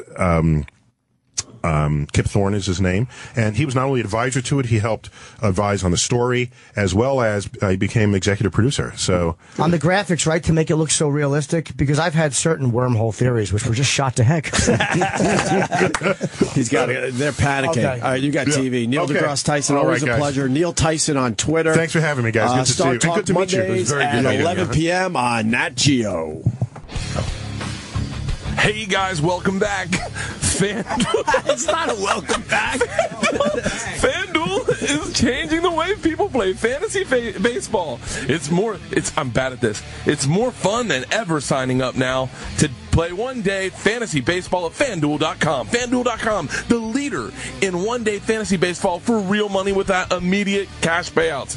Entry fees start at just $1. Stop waiting 6 months to win a league. Stop what you're doing. Play today. Win tonight. Take your girl out with all that extra cash. You're like, what I'm doing? Oh, here we go. I lost my place. I shouldn't look at Opie. Pick a brand new team and just play any way you want all day. No season-long commitments and no upfront fees. It's just baseball. Play NHL, play NBA playoff games on FanDuel too. David W. from Tampa. I knew that dude growing up. He won $29,975 on opening day this season on FanDuel, and so did Danny S. and Richard C. from Largo. I just add that in. I fucking lost my place again. Who won? They both won $13,000 and $5,000 respectively. FanDuel is paying out more than $2.5 million every single day this MLB season, but you have to play to win. So sign up today. Go to FanDuel.com, click on the microphone in the upper right-hand corner, use the code OPIE, O-P-I-E, and sign up now, all capital letters. Special offer for new users. Every dollar you deposit, FanDuel will match with up to $200 that gets earned as soon as you play. Go to FanDuel.com and use the promo code OPIE. FanDuel.com. I love you. No, you're good at reading. That was good, Bert Kreischer. By the way, can I tell you that I dropped some knowledge on Who Kid about Waka Flocka Flame, the guy he's been touring with? Touring, they're going to try for the presidency. Yeah, those I two. know. They'll never win. I just dropped some knowledge on Waka Flocka Flame getting called out in the hood. What'd you say? I was telling him a story about Waka Flocka Flame. How do you know the story? I know Waka Flocka Flame because my kids say to me every morning before they go to school, go hard in the motherfucking paint. Yeah, leave you stankin'. Yeah. Fuck you thanking. Fucking word is bonds. Garbage. It's no fun to be had. Want to thank Neil deGrasse Tyson for coming in. It always reminds us of Michio Kaku, another guy that tries to explain the universe to me and Jimmy and everyone else that's in here on a regular basis. But you saw him yesterday, Jimmy, in your building again? Yep. Walked by. Hello.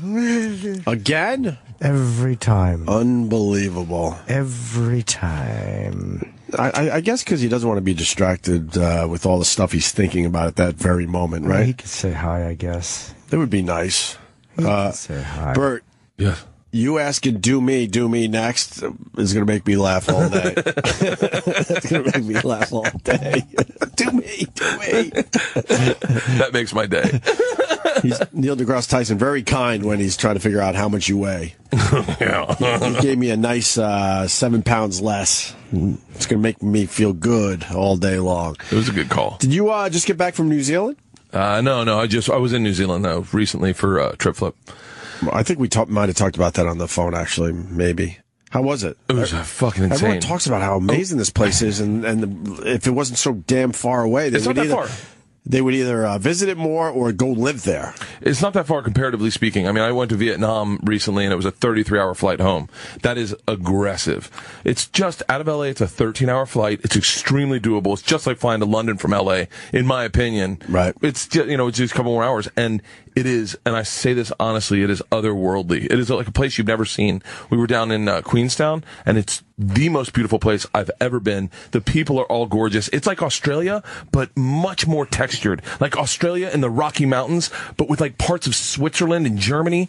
I'm being serious when I say this. If you have one trip to take with you and your chick, go to New Zealand. And if you have a group of friends, so like Sam's age, where they all get a little bit of money and they want to have a crazy trip, that's when you go to Vietnam. God, Vietnam's freaking amazing. It's cheap, too. Dude, we stayed in Ha Long Bay on a junk boat. It was $600 a night. Agatha Christie style, all teak wood, staterooms. You have your own chef, your own captain. They take you out to the most amazing places. How many people can stay there for 600 a night total? Or 13. 13. Oh, okay. You split 600 among 13 people? It is rooms. It's 3 stories. Right. There's rooms on everyone. I had a full stateroom with a bathroom. There were like 3 of those on the top deck. There's rooms all around the center deck. And the crew will just go over to people like pulling up lobster pots or just pulling their nets and just go get freshest fucking food I've ever had. It was amazing. How long were you there for? I was there for 5 days. How were the lady boys? I didn't see any. It's Thailand, you're thinking? Yeah, Thailand. I bet you Vietnam has a few lady boys wandering around. I don't know. I didn't see. I think it's definitely. Well, Brody Stevens was talking about it. He went to one of those lady boy things. I think it's definitely in Bangkok in Thailand. Right. Yeah. That's like real big there. Well, yeah, that's the epicenter, but I would assume they're elsewhere. No, we didn't see any of that. We drove motorcycles through Hanoi, so it was like absolute fucking chaos. Like one of the scariest things. I was on one of these old Russian Urals, so I had to feather the whatchamacallit the entire time, feather the gas and hold the clutch. It was Vietnam's fucking spectacular. So was Japan. I mean, New Zealand was nice. That New Zealand sounds the most appealing out of those. Did you do any of those activities? Those outdoor activities? I've done all those activities. I've just the bouncy ball or whatever. You get inside the middle of that. What is it called? It's called a Zorb. I'm doing that. Yeah, I'm doing that in a couple of weeks. I've done that with Rachel Ray. I've done that a bunch. I tried to take that into Big Surf one time. I thought that would work.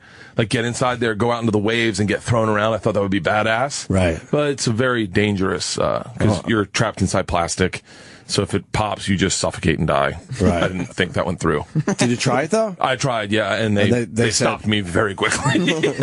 So you've gone to the top of these hills and just let it go all the way down as you're in the middle of it? How does that feel? It's pretty fun. You put in like water and you'll put like soap in there, and so you're kind of out of control. We do it with like 5 soap people. and water? Why? So you can slide. It's like a slip and slide. So you go inside the ball. The ball's hollow. It's all cushioned. You can do it out by Dollywood in Tennessee. That's the best place to do it. Did you get dizzy? No, you don't. You don't spin. You stay the same. So I wish Neil Tyson DeGrasse was here to talk this through. No, it's DeGrasse Tyson. It only spelled Degrassi Tyson on the pad data. Grassee. But you stay in the center, so it's like you're inside the ball and you're sudsy and you're kind of slip and sliding down the ball. So as the ball's rolling, you don't flip around. I got you. Oh. Yeah. But I thought you do a lot of bouncing down some of those hills though too. Oh yeah, you get some air, you get some definite air, but you were you freaked out? I've been freaked out so fucking much, Opie, you have no fucking idea. But on that. No, that's when you get hurt though, when you're not freaked out. Like I fell off a waterfall the other day. What do you mean you can't just say that casually? It was fucking terrifying. But I was rappelling down a waterfall, something I've done a million times. I'm really comfortable rappelling. I'm really comfortable rock climbing. And I got into this real epiphanous moment sitting in the waterfall, 40-degree water slamming on my head. And I'm just like, this is the greatest life. I'm so lucky to work for Travel Channel. Kind of kick out to explore a little bit, come back, slip, waterfall flips me upside down, and I just drop 15 feet on my back. Just goosh, knocked the wind out of myself, and literally thought I broke my back. No questions asked. I knew it. I broke my back. I broke my ribs, and I'm in a canyon 210 feet down. I gotta now crawl out on my hands and knees. Wow. Oh, it was terrifying. But that's when you get hurt. It's the real dangerous shit where you survive because you're so scared. Right. But it's the stuff you get like the most hurt I've probably ever been was that. And then before that, I was on a blob in Texas. What's a blob? It's one of those inflatable big balloons they put in a lake. Someone jumps off a dock. Oh, yeah, okay. And they shoot you up. And you go flying. And I went flying and I didn't want to flip. And so I kicked my hamstrings out. Like trying to run and like frighten my body. Air? I kicked both my hamstrings out of just thunk, and then couldn't walk, couldn't move. Did they rise up? Yeah, toward your knee. Everything. It was. You ever have that in the middle of the night? Oh, it was the most painful thing. Where And your calf muscle actually decides it needs to go, toward your knee. Yeah, it's awful. And you have to grab it immediately to try to hold it in place. Like, don't do this. I was stuck like this. Like, I couldn't extend my legs. I was stuck like this. Ouch. What were you doing? Just running? I was in a blob and I got shot up and I tried to right myself by running. In the air. And I just kicked both my hamstrings out. And I was at a Christian youth camp. And they were like, I always travel with Vicodin because in case you get hurt, you need something to have on hand. Good excuse. So I popped some Vicodins. Good excuse. And then they all come into the camp and they all sit around the bed. And the pastor's like, "Are y'all thinking what I'm thinking?" And they're like, "Let's rape them." Yeah. No, that's not what happened. Oh, well. He's like, "Let's pray on you." Right. So they all put their hands on me and prayed on me. And then and I was high as shit, and I was just fucking like, "Oh, this is so surreal." And I didn't know what to do with my hands, so I put them on the inner thighs of the two kids next to me, just held their inner thighs. Just healing. Everyone's healing. You are nuts. Everyone's getting better. And what else do they do in New Zealand? They do some of that. We went spelunking. I was talking to Roland about that. Spelunking. Yeah. I would like to do that. Why? They get you in. You go into the cave, kind of zip line in a little bit. Right. You get pretty deep, and there's water rushing through. And then the guy goes, "All right, everyone in the birthing canal." And you get into a hole that is the size of your body. Your head is touching the top of it, and the water's at your chin, and you are just breathing on your, crawling like a marine crawl through this birthing canal that gets you into the cave. And once you go through it, there's no getting out. Water's rushing past you, and I was literally all I could think in claustrophobic? Horrifically claustrophobic. Yeah, that sounds like... It's that panic where you just go, I just want to grab something. So the water's up to your chin. Up to my chin. The top of your head's hitting the top of the cave or whatever, or this passageway, and then the walls on the sides. You couldn't do this. It was shoulders. So you're squeezing your arms together. And you're crawling like this. Holy fuck. How long do you have to do that for? About, probably, honestly, about 15 feet. Right. But how far down are you? Oh, you're in the middle of the earth. You're down into this cave. But what, 1,000 feet or so? Oh, no, not 1,000 feet. Probably. A couple hundred feet? Probably 100 feet. Probably maybe 200 feet, 210 feet. All right, continue, sorry. And so then they get you in, and then the water starts really pumping through. And the guy, there was a moment where the guy says to me, he's like, "All right, so I'm going to push you in. What I want you to do is you're going to feel water, get behind the water. You'll be behind the waterfall, and then you're going to take yourself and climb through that water. You're going to have to hold your breath, and maybe 100 gallons of water is pumping on your head. So you go in, and it is you're in a closet, but imagine a closet if a fucking waterfall's hitting over you, and you're standing behind it trying to breathe. Clothes would get wet. And it was fucking, and then we had to scramble up this waterfall throughout this trek, probably 210 feet. How cold is it? Freezing. You're in dry suits. And so it is, and what was crazy is I got two travelers, I got two cameramen and a sound guy, and I know production well enough to know that when we lost sound, I was like, this has not been vetted. No one knows how fucking tight this is. We were in this already, and we just got to get out with everything. And I got two travelers, so they'd get you into a place, and then they'd put you in a hole. And go, "Stay here," the guides. And you just be sitting claustrophobic as fuck, squatting in no room whatsoever, water up to your chest, and you just be waiting for everyone to go. You couldn't just get out if you wanted to. Right. And then they took us into one, and this fucking eel showed up. I was like, "Motherfucker!"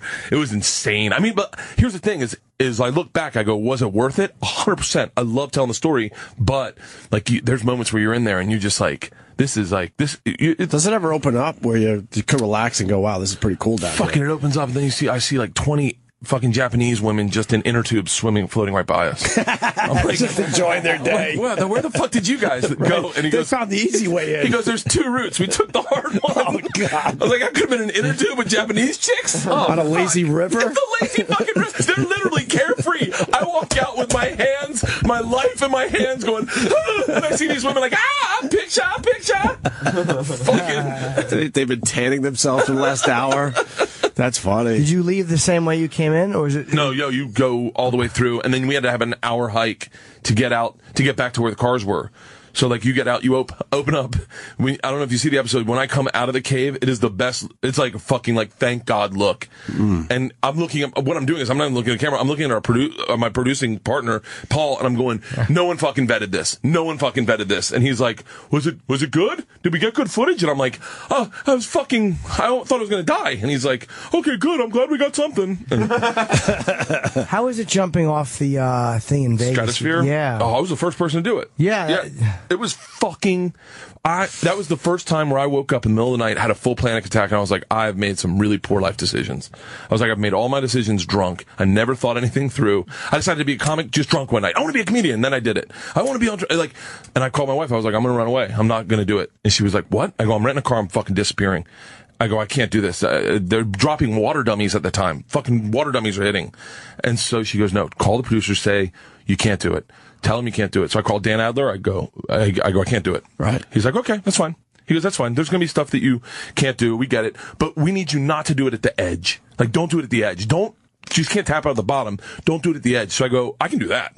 So like now I'm confident as fuck. I'm like, get me in the outfit. Who wants to do that? Like, why? Because you know you're going to back out. Oh yeah, I'm gonna get up to the thing and go, oh, I can't do it. And I'm fine with being a coward. I'm totally fine with that. That would actually help the stratosphere that someone was so scared people would actually want to go and do it. And it makes for great TV. Yeah, and honestly. so I get up there. I get up there. I'm locked in. I'm harnessed in. I'm doing reads. I'm calm because I know I'm backing the fuck out. Hold on, let me walk you. Sorry, but hit pause on that. Hit pause on that, and I'll show you this is fascinating. You walk out like you're in the outfit, right? And then what do? You walk out to the edge. It's like a diving board.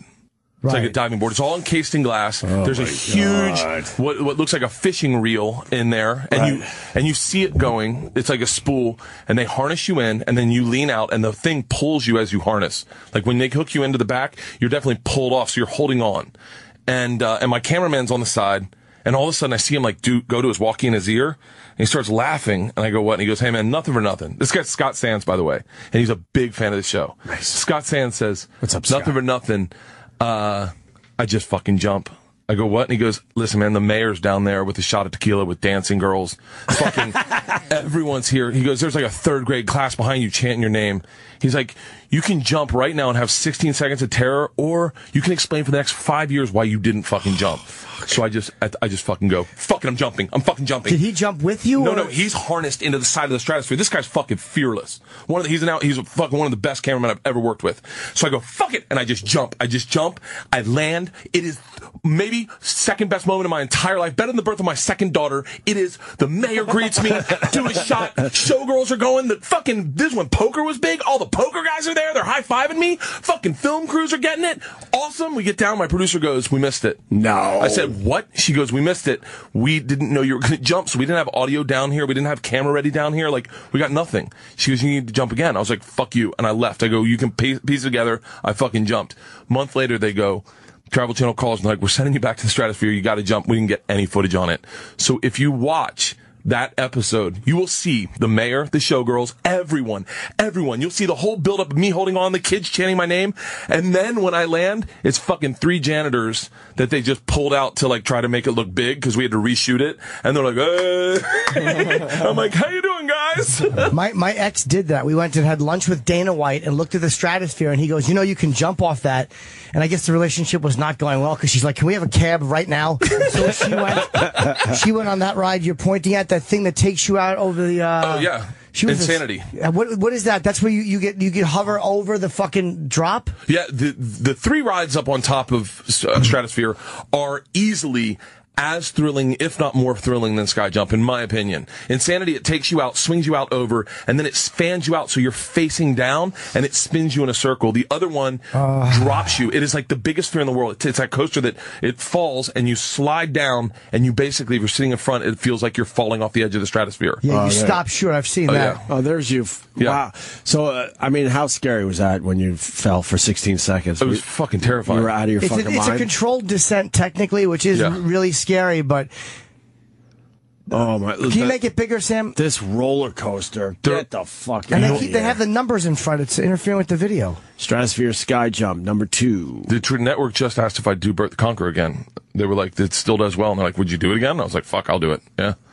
So these rides, by the way, are more thrilling, if not, I mean, in my opinion, because they're scary as shit, and they're just mechanics. Things fucking break. So that's all that's going in my head is this could just clink and then shoo. So you're going, you're nose diving in like a one car fucking roller coaster thing, and it just stops you. Yeah. How long do you go down for? Dude, it's like a seesaw. So you're sitting like this, then you see, and then all of a sudden you start rolling, and it's rolling with real inertia. There's nothing like you don't feel any weight stopping you, and you just go zoom and stop, and then what it'll do is the ride will go like this, like it broke, and it is fucking intense. The second jump off the stratosphere is scarier than the first one, because the first one you're so wrapped up in it, and you're like, oh my god, there's a target, I'm going to the target. Oh, I slowed down. The second time you're doing it, and this is the same with skydiving, you're more aware of the target and you're more aware of the stop. So you're like, oh fuck, is this gonna work? Is this gonna work again? Is this gonna work? The second jump was harder for me, in my opinion. If you had done that like 10 times in a row, would it get easier each time, you think? Like if you didn't have a big break in between it? Yeah, I think so. Like my big thing right now, and I'm trying to do this in the States, I've got a company in South Africa that I was working with to try to open up a rope swing. Rope swings are hands down, but no questions asked, the most thrilling thing you can do. Above skydiving, bungee jumping, just short of base jumping, technically, in my opinion. But like, it is amazing. We did one in Moses Mabhida Stadium, which is like 370 feet, and you free fall for all of it. You free fall for all of it, and then at the last second it catches you and swings you out. It is amazing. I did one in Interlaken, Switzerland, where you go into a canyon, and there's a 410 feet, and the guy says to me, hey, lift your feet up, because you might hit the rock. And you're just like, I'm like, hey man, don't fuck around with me, because I need to know this. He's like, no, just lift your feet up. You literally stop falling 15 feet shy of the ground.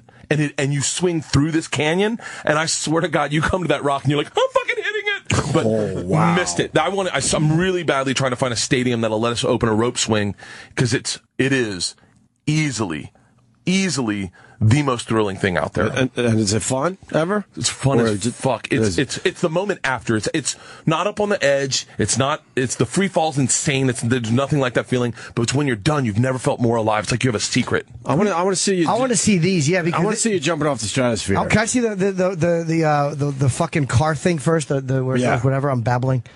The roller coaster? Yeah, I just want to see it stop, because I watched it from I have never seen it from this angle. Fucking shit. 3 most intense rides in the world. The 3 highest rides in the world. I mean, they're 112 stories above the Vegas Strip. But they've also got a new ride called Sky Jump, which I opened, which is the tallest controlled descent in the world. There's all the people. 855 feet. You get put into a flight suit, you go to the observation deck, they hook you into a carabiner that's attached to what looks like a giant fishing reel with a big propeller turbine on the side, and you jump, and you free fall for 16 seconds. And at the end of the 16 seconds, the last 45 feet, they slow you down enough, hopefully, to stop and land on your feet. Yeah. And you've never felt more alive. No one's fucking there. If you're going on a bachelor party soon to Vegas, this is what you do. Like, no one's fucking there. I love saying that after the story you told. There was no one at the bottom. There's no one at the bottom. It's so sad. Because you had to do it a second time. Do you understand I would have murdered my producers if I did that and they said we didn't get it? You would have been happy. Oh.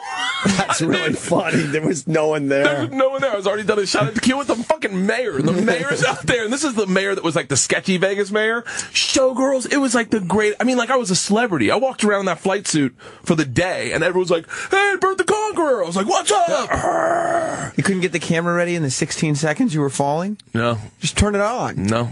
There's also no audio. So even if they have the camera, it's just silent film. Right. The audio bag's up top where I'm doing reads. Yeah, it's kind of important to get your reaction to the whole thing. It's the thing that ruins television. I like doing that. I like telling you the story because when you see it, you're like, oh shit, that really did suck. So your cameraman, what do you mean he was on the side of the stratosphere? Where was he? This guy was fucking fearless. He still is fearless, I'm sure. He was harnessed in. So wherever that thing is, there's obviously like nuts and bolts. This guy goes in, throws in a couple carabiners, a few daisy chains, and gets in his harness and just hangs off below me, off to the side, 1,100 feet over the strip. Was he scared? Fearless. This guy was so fucking badass. And I'm not shitting on my current camera guys, but like, he rigged, that day I got hurt on that blob, he rigged a zip line personally. He privately rigged a zip line from a tow truck who had one of those cranks, those winches. He took that, ran it across a lake or like a river type thing to a truck on the other side, and then harnessed himself in and made his own zip line so that he could get a shot that when someone jumped, he was zip lining, and you see the guy jump, but he's still continuously moving, and he could catch the next guy coming off. Oh my God. Scott Sands was a beast, but apparently he doesn't want to work on Bert the Conqueror this season. So Scott, if you're listening, why doesn't he? Because he's a Steadicam operator for fucking Jim Gaffigan's new show. That's a little safer. Yeah, he's in semi-retirement, is what you're saying. He was so fearless. It's like sometimes you work with cameramen who are like, "Dude, this isn't safe. This is not safe." Is there one thing you just said, "Fuck no" to? Base jumping. Just because you're back, probably? No. It just there was a weight limit, and the guy was like, "We can fucking totally fudge it if you need us to." And I was like, "No, I can't." I was like, "No, I don't want you to. I don't want to." He's like, "I mean, it'll work. You'll be fine. You're not going to die." And I was like, "Well, yeah, but base jumping is like the one activity that my What is base jumping? That's not when you bungee. That's when you jump with what? One of those? You just jump with a parachute off a bridge, and there are so many base jumping accidents. Yep. It is. I went swimming with sharks one time, and our camera woman was swimming out of the cage, getting us in the cage, and she said, and by the way, swimming with great white sharks in South Africa, one of the greatest fucking experiences of my life. I did that. Did you? No, of course he didn't. Bert. What was it like? Where did you go? Just fucking hitting him. Oh. What'd you hit him with? Fucking fist. How many did you? About 6. You punched 6 sharks. I know. How were you underwater that long? Just hold my fucking breath, cocksucker. Go ahead, Bert. You didn't have scuba equipment or anything? Stop asking questions. We're talking to Bert. You don't need scuba equipment. I believe the story. Yeah, you know. Yeah, it was. I don't know what I was talking about. That's all right. You were talking about swimming with great sharks. Base jumping. Our camera woman, when we went to do it, was like, she was swimming out of the cage. Yeah, but we were staying with Galapagos sharks at the time, and she was like, I was telling her about my job. I just gotten Bert the Conqueror. I said, yeah, I got like a lot of shit on the docket, like crazy stuff. She said, let me tell you something. Don't ever base jump. And I was like, really? And she goes, I've done everything. Don't ever base jump, because if you base jump, that's how you'll die. And I went, I heard that, and I was like, I'll never go base jumping. So when we went to Utah, I think it was in Idaho is the only place you can legally base jump in the States. And How high is the bridge? 400 feet, I think. I think it's 400 feet. It might be more. Right. Why is it so bad with a parachute? Is the parachutes are unreliable? Is that why you're throwing them up in the air? Yes. But they don't do it like that. They do static jumps. So that one guy will hold on to what technically is your cord or your, so he'll hold on to it. So the guy will jump, and as the guy jumps, that guy inflates his parachute for him.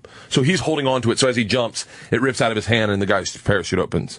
But there was a weight limit of like 160 pounds, and I was like 235, and I was like, I was like, I don't trust it. And they were like, I mean, legally, we can't do this shit. But they say that to you all the time. They'll always be like, we're not supposed to do this, but for the show, we'll do it. And I'm like, don't do it for the fucking show. Exactly. It's my life. I don't care to. Right. So that's the only thing I've said no to, really. What was great about the great white sharks?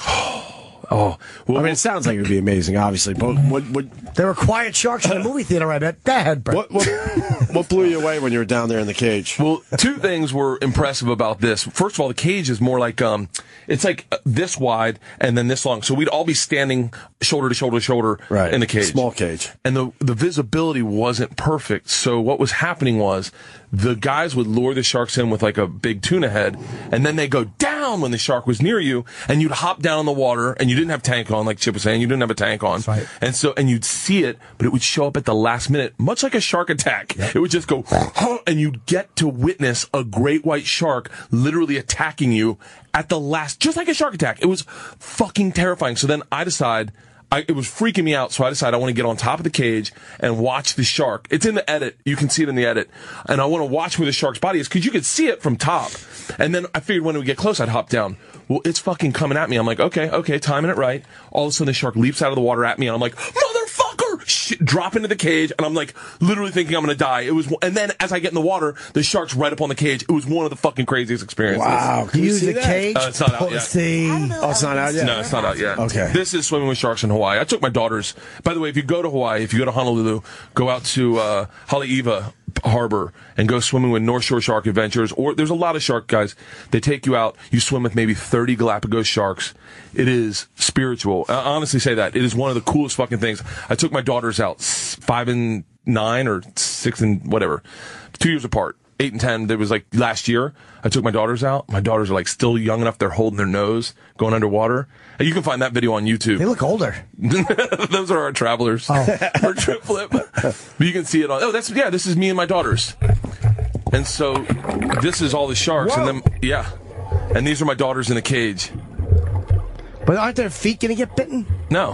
Why? Because their feet don't get out of the cage. Like Isla, you can see Isla's holding her nose still, and the sharks are like, oh, it's one of the coolest things. That looks awesome to do. Dude, if you go to Hawaii, you have to do it. That looks really cool. Would they bite you, these sharks, or are these not the nasty ones? I mean, theoretically, I guess they bite you. They made the analogy, they're like dogs. Technically, they're not going to do anything, but yeah, it could. I made the analogy. Yeah, I made the analogy. It's like Middle Easterns in the airport. They may blow a plane up, but probably not. You don't. Yeah, it's a possibility. There's a possibility. So wait, would a guy who's an experienced like great white swimmer with the mesh suits, would one of those guys just swim out in the open water with them? Yeah, and those suits are extremely difficult to operate because you are you have to be like, I'm a open water diver, but as soon as you put that on, you are extremely weighted, so you've got to be really good with your buoyancy. So if there's any problems with your tank, I heard a horror story about a guy in the mesh thing, goes in and his BC is not connected to his tank, so he drops in and all of a sudden starts sinking like a rock, and there's no air going into his system, so he can't breathe, and he's just sinking like a stone. So what happened to him?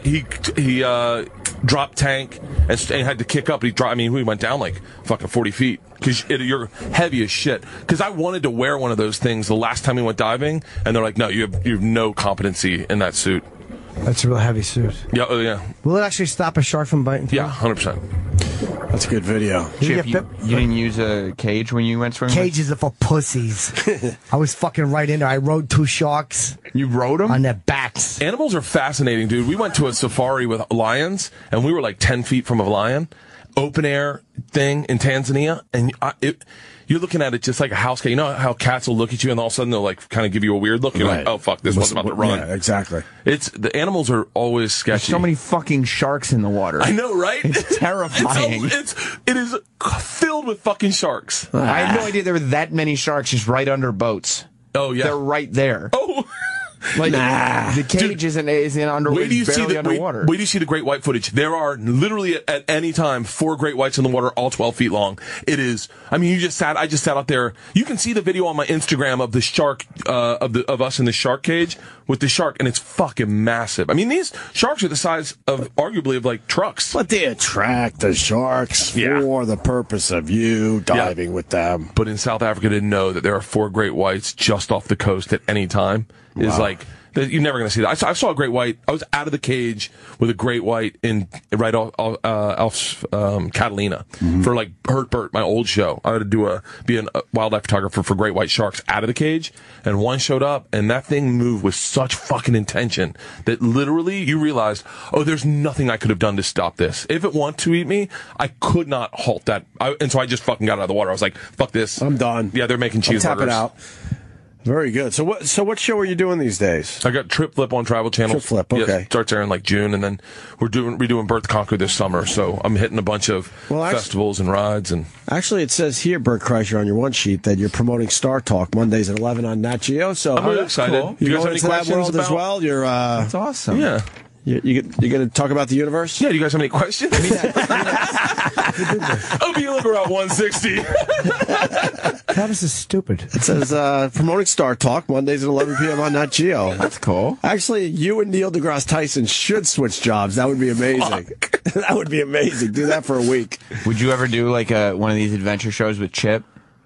In a fucking heartbeat. If Chip wants to do anything this summer, I will fly him out first class, and I will do anything you want to do. We got rodeo poker is one of the things on the list.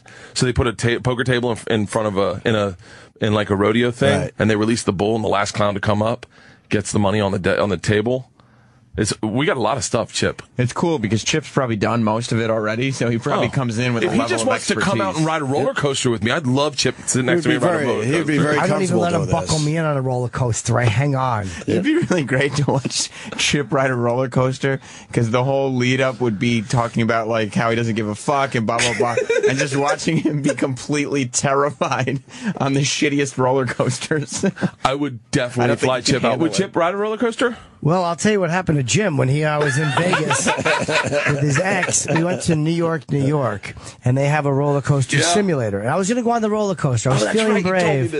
I was going to go on the simulator. So I get in the simulator, and it's just the size of one roller coaster car, and she programmed in, and they buckle you in. And I'm like, that's interesting, and the music starts blaring, and you're in a pod. And there's an emergency thing you can hit if it's too much. 5 seconds in, we turn upside down.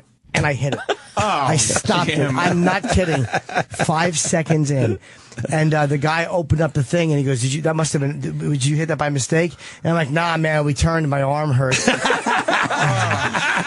And we got out and she's like, that was fucking humiliating. What couldn't you handle? The whole upside down, the music was too loud. I was going to throw up. I'm like, I'm going to throw up.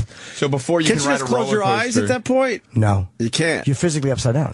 Before you can ride a roller coaster, you got to master Star Tours at Disney World or something. Yeah, like I'd go on Confrontation at Universal Studios. They still have that? Confrontation. What is It was with the King Kong ride. Oh yeah, I don't think they have that anymore. Confrontation. No, Yeah, it wasn't a good ride. No, it wasn't. It kind of breaks through the building a little bit. Yeah, and you're like, Yeah, you're on like one of those like Fake sky trains. trolleys. But do you think if you went, because I know sometimes when I have panic attacks, if I look at the camera and I focus on the camera, it helps calm me. Like a lot of times scuba diving, I'll get panic attacks. But if I go to the camera and kind of play to the camera, I start calming down. There's a magic in knowing you're performing. Do you think that Chip would be able to handle a roller coaster? Straight Chip. Yeah. In character. In character? Yeah. Come Yeah, on, please let me easy. fly Chip out. Please let me fly Chip yeah, out. easy. You think you could stay in character the whole time? Piece of fucking cake. What's character? Chip is just 100% Chip all I'm the fucking time. real and realer. Real and realer. You got to do that. Oh, please, Chip. Fuck yeah. I miss diving. I'm God. in. Do you like scuba diving? Yep. I've done it I've probably done about 20 dives. But not recent, unfortunately. It's been a good 3 or 4 years now. I'm diving in a week. Fucking love diving. Where are you diving? North Carolina. Oh, yeah. And you realize Where have you dived? Everywhere. Wow. you realize you're not scared when you're diving, are you? I am. You realize everything down there is scared of you. No. What scares me is when you look out into basically the abyss, the darkness, and you're like, what the fuck is right out there? Taking a look at me that could pop out at any given moment. But if you're in an area where you can pretty much see your surroundings, it's so peaceful, and I love it. My first dive was 90 feet in Hawaii, in Fiji, to a wreck. Right. And 90 feet, stand at the bottom of a 9-foot building and think that's all the water covering you. Right. Oh my God. Fucking, I started sinking and I had an instant panic attack, and I almost celebrated this panic attack because in the moment I realized all the shit I wanted out of life and all the shit I didn't want. Right. And I was like, all the shit I don't want is down there. Right. Like all the shit I want is up top. And I just kicked back up the top. I was like, I can't was do it. this. And my lady, I was telling her on this. The lady came over to me, my guide instructor. I got someone with me, and she's like, "Are you okay?" And I was like, "Yeah." And she goes, "Okay, we're going down." And I was like, "No, give me a." And she just grabbed my BC, hit my deflate, held on to me, and just took me down to the bottom. And I was like, "I'm fucking dying.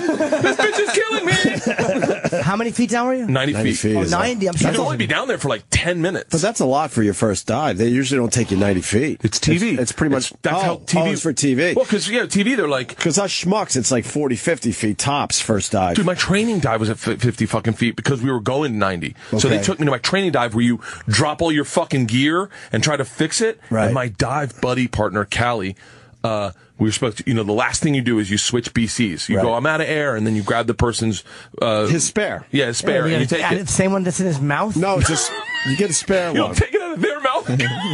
You got a spare one You on got the a spare side. one. I need your air. In case you need it. It's you or me, dude.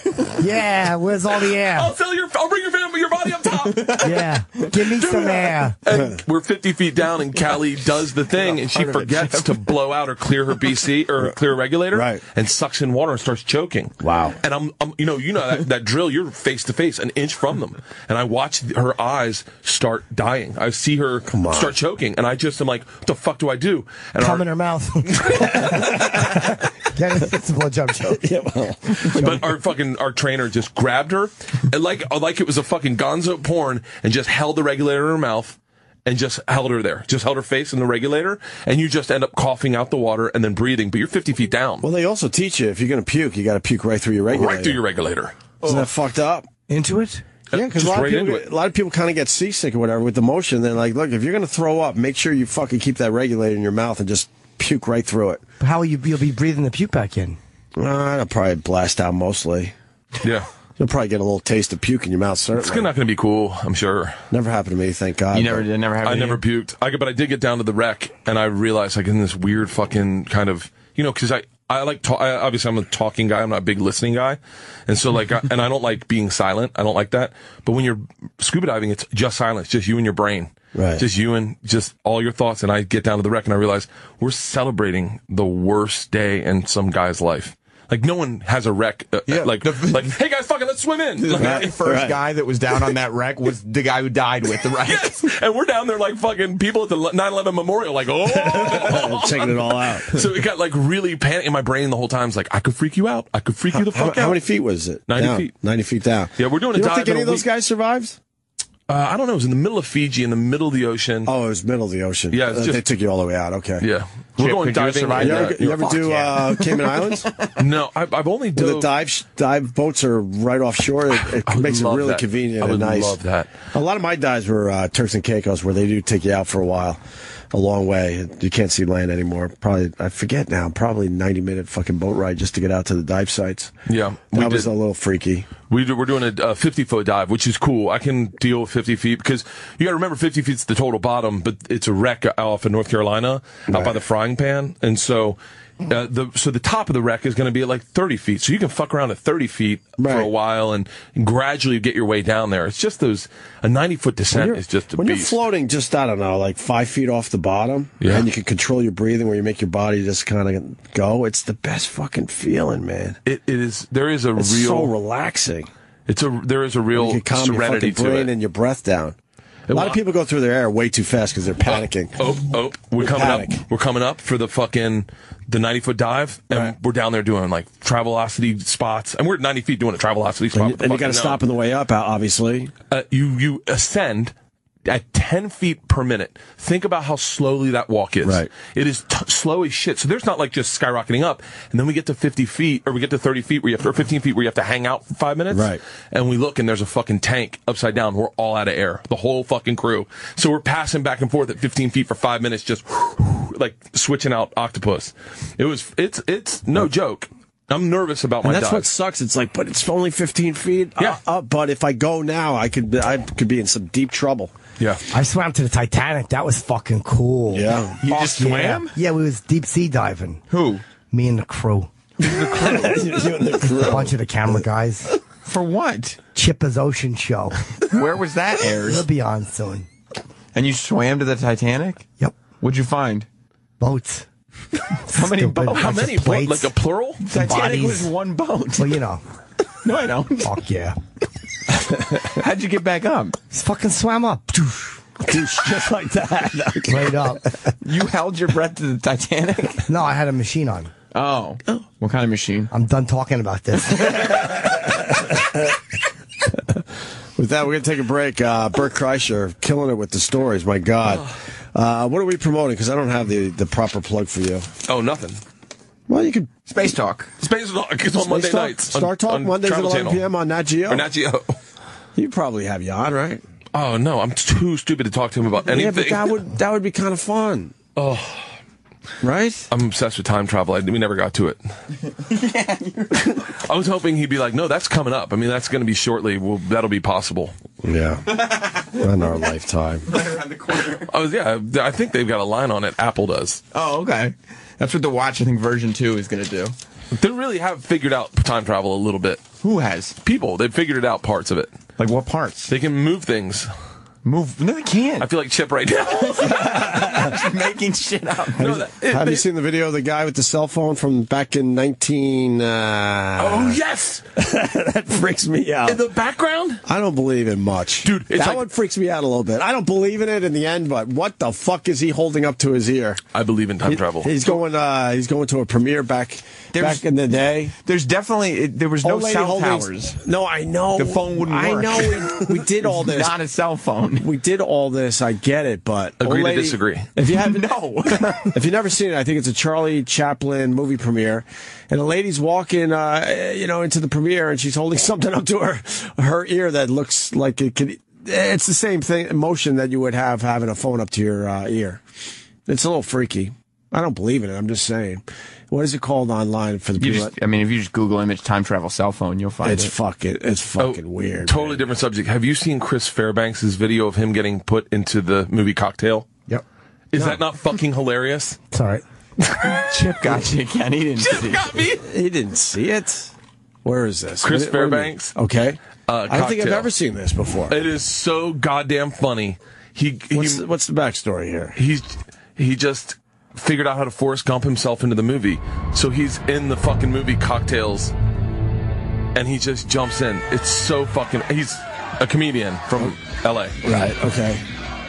Where's he in this Right scene? there. right behind him.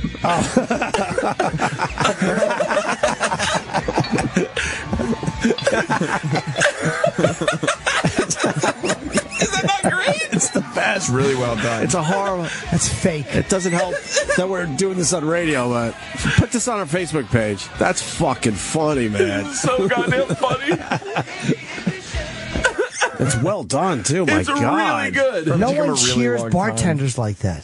They do a cocktail. Yeah, No they one did. cheers bartenders. They were big deals in that movie. Yeah, my Hey. favorite part was his trip to the bottom of his own houseboat.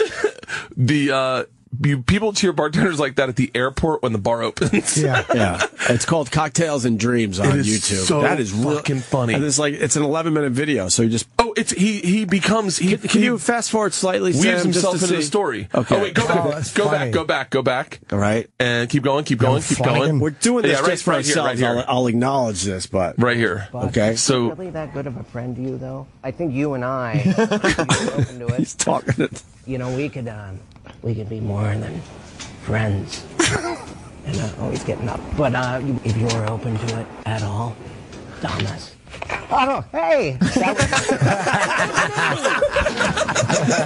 Down the stairs. Oh, I gotta tweet this fucking thing. Guys, I might need some help. What's his name? Guys, Chris Fairbanks. Well, here he comes. Oh, I hate this movie.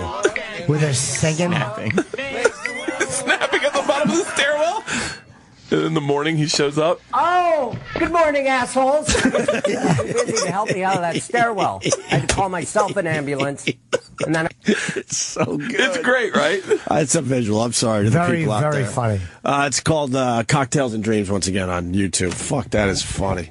All right, we're going to take a break and continue with Bert Kreischer. Maybe we'll get into some of the shit that's going on out there in the world. I don't know. Oh, yeah. You all right? Yeah, my arm hurts. A little bit, just a teeny bit. Just a little bit. All right. We got Bert Kreischer in studio. China banned it. What happened? China banned time travel, so it must be real. They're trying to ban it. No, China did. China did. Oh, that's right. China did Yes, ban they it. did. I remember Yep. that. It was in the news a week or two ago. I was talking to Bert Kreischer about allergies. Everyone seems to be suffering this time of year. Yep. And you got a fine theory on this whole allergy thing. I do. By the way, this is a half-cocked theory that I'm not emotionally attached to, so I don't have to start an apology tour. But the reason guys like me and you have allergies is because we were put on formula. Because that was in like the 60s and 70s, that was what every parent thought was like, it's science proven this is healthier for your child. Then breastfeeding. So before that, everyone pretty much was breastfed. They had no choice. Nope. What do you mean? It was a mortal sin in the Catholic Church to be breastfed. So what my grandmother would do is she'd drive into Spanish Harlem and get breast milk from a Puerto Rican woman. Swear to you. Is that true? Yeah. Oh, yeah. Don't It's explain the rims on your car. They would set up shop in Harlem? You could get breast milk from like Puerto Rican women would just lactate and put in things, and that's what my dad, because you couldn't. It was a mortal sin to have a baby on your breast and breastfeed it, I'm saying 40s. So if you went to hell because you said fuck that, I want to nourish my child. Yeah. What happens to those people after they change the rule up there? I don't fucking know. Or down there? No, that's not my theory's not done. So Okay. then what was happening is, and then there was a big shift. And they started giving formula into like people that are on welfare. They started giving formula, and so they assumed, since all the white people had used it in the 70s and thought it was better, they started using it. And then what happened is people like me and you realized there's benefits to breastfeeding, and now we all breastfeed our kids, where it's not as acceptable. I think I don't know. I don't know what it is, but in the inner city it wasn't big deal. They just get formula, and so they give the babies formula. So breastfeeding is the reason that we have allergies. It's because we weren't breastfed. We didn't get the good stuff. We didn't get any of the nutrients from my mom. I was breastfed, and I have a little bit of allergies, not as bad as you, though. Wait, so... I have horrible allergies. What age do you have to be where you don't have allergies because they went back to breastfeeding? I think you have to breastfeed for like a solid... No, but I mean, like, if you're a 30-year-old walking around right now, or a 25-year-old... It just depends technically on if you were breastfed. The thing is, our generation, me and your generation... Well, that's what I'm trying to say, because then everyone went back to breastfeeding. So there are kids out there, about 20 years old that have no allergies because they were breastfed properly. My cousins were all breastfed. The Hobsons were all breastfed out of Philadelphia. So the Hobson boys are in their 30s. Like, I think probably 30. So I'd say 30 all the way down to like 20. You also said black in there, though. Well, yeah, that was during the break. You're saying the black. Thanks, Opie. Thanks, Opie. Was it intentional that you didn't mention that?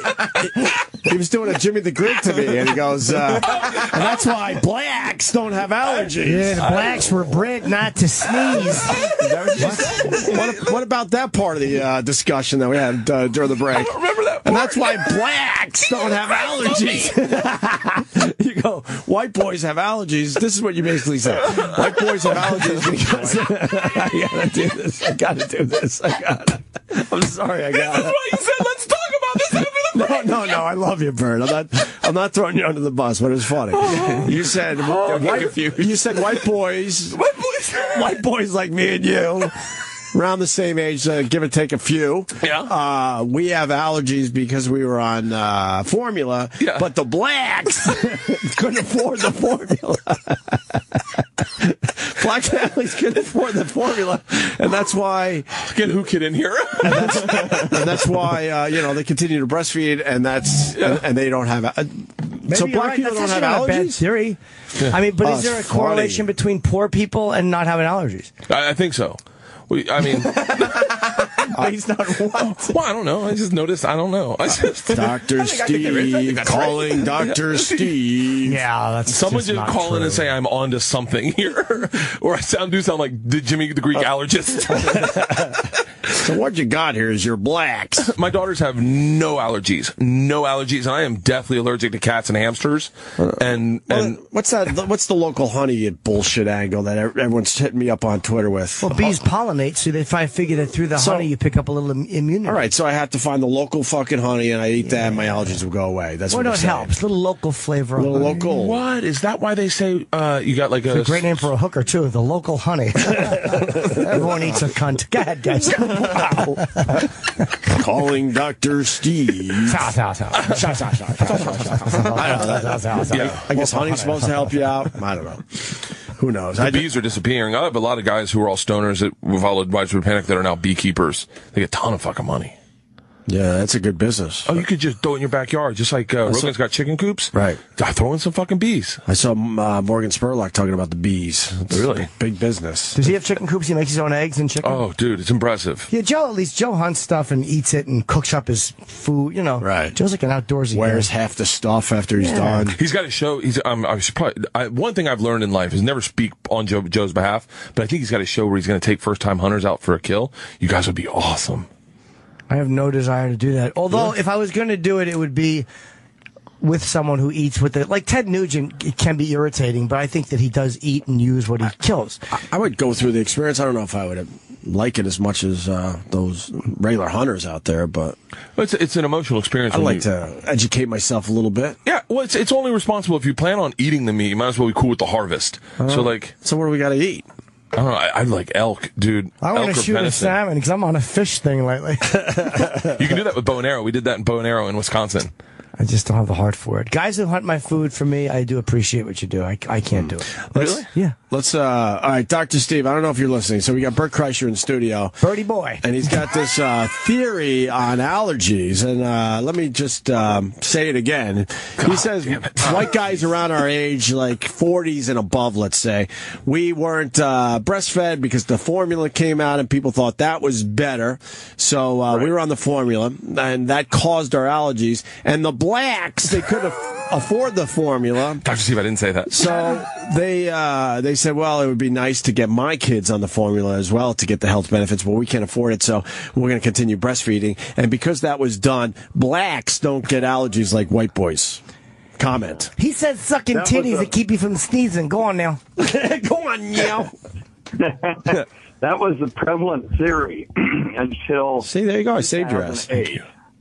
What about AIDS? What happened? 2008. Oh, 2008. I thought you said until everyone got AIDS. No. That was the government. You can save AIDS from breastfeeding? So, all right. So you should have corrected your knowledge sometime between 2008 and today. But. Yeah, there was a study, a meta-analysis done in 2008. Oh, was he nice? What? Oh, you said you meta-analysis. You met somebody. You met somebody. That's just a... But what it showed was that although there are many benefits to breastfeeding, including the fact that my kid is alive today because my wife breastfed, and I can tell you that story. Well, you got it now. I hate when people do that. I'm not going to call you later. Yeah. I got you on the phone now.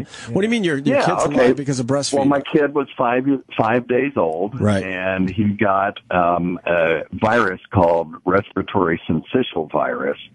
Had a fever of 105, and this is a virus that causes croup and other stuff in older kids, but in newborns it can be devastating. And when we brought him in, the nurses were like, we don't know if he's going to survive. And this kid absolutely sailed through, and most of the kids who do survive it, and most do, but they can get really sick, will have asthma and stuff like that afterward. Well, my wife was breastfeeding. She's the one who gave him the virus because she had it. And, but she had antibodies to it. And that's one of the benefits of breastfeeding is that the mother can transmit antibodies to the kid. And so he just sailed through. He's totally fine. And so breastfeeding saved his life. If we had been bottle feeding, we may have had a completely different outcome. So there are real tangible benefits to breastfeeding. Avoiding allergies doesn't seem to be one of them. Now, the reason that they thought that this was true was because kids who got breastfed... Bert doesn't have a large attention span. Can you, yeah, okay. You don't have to dumb it down, because I think Bert Kreischer's a smart guy. Yes. But he doesn't like to listen he's brilliant. And for more than 30 seconds at a time. Huh? The story about jumping off the building in Vegas. Funny. Was amazing. Funny. I really love that. But the reason that they thought that breastfeeding was beneficial for allergies was because kids had less wheezing when they were breastfed compared to bottle-fed kids. But they think now that it may be because they were avoiding certain viruses because of the antibodies rather than actually preventing allergies. So agree to disagree.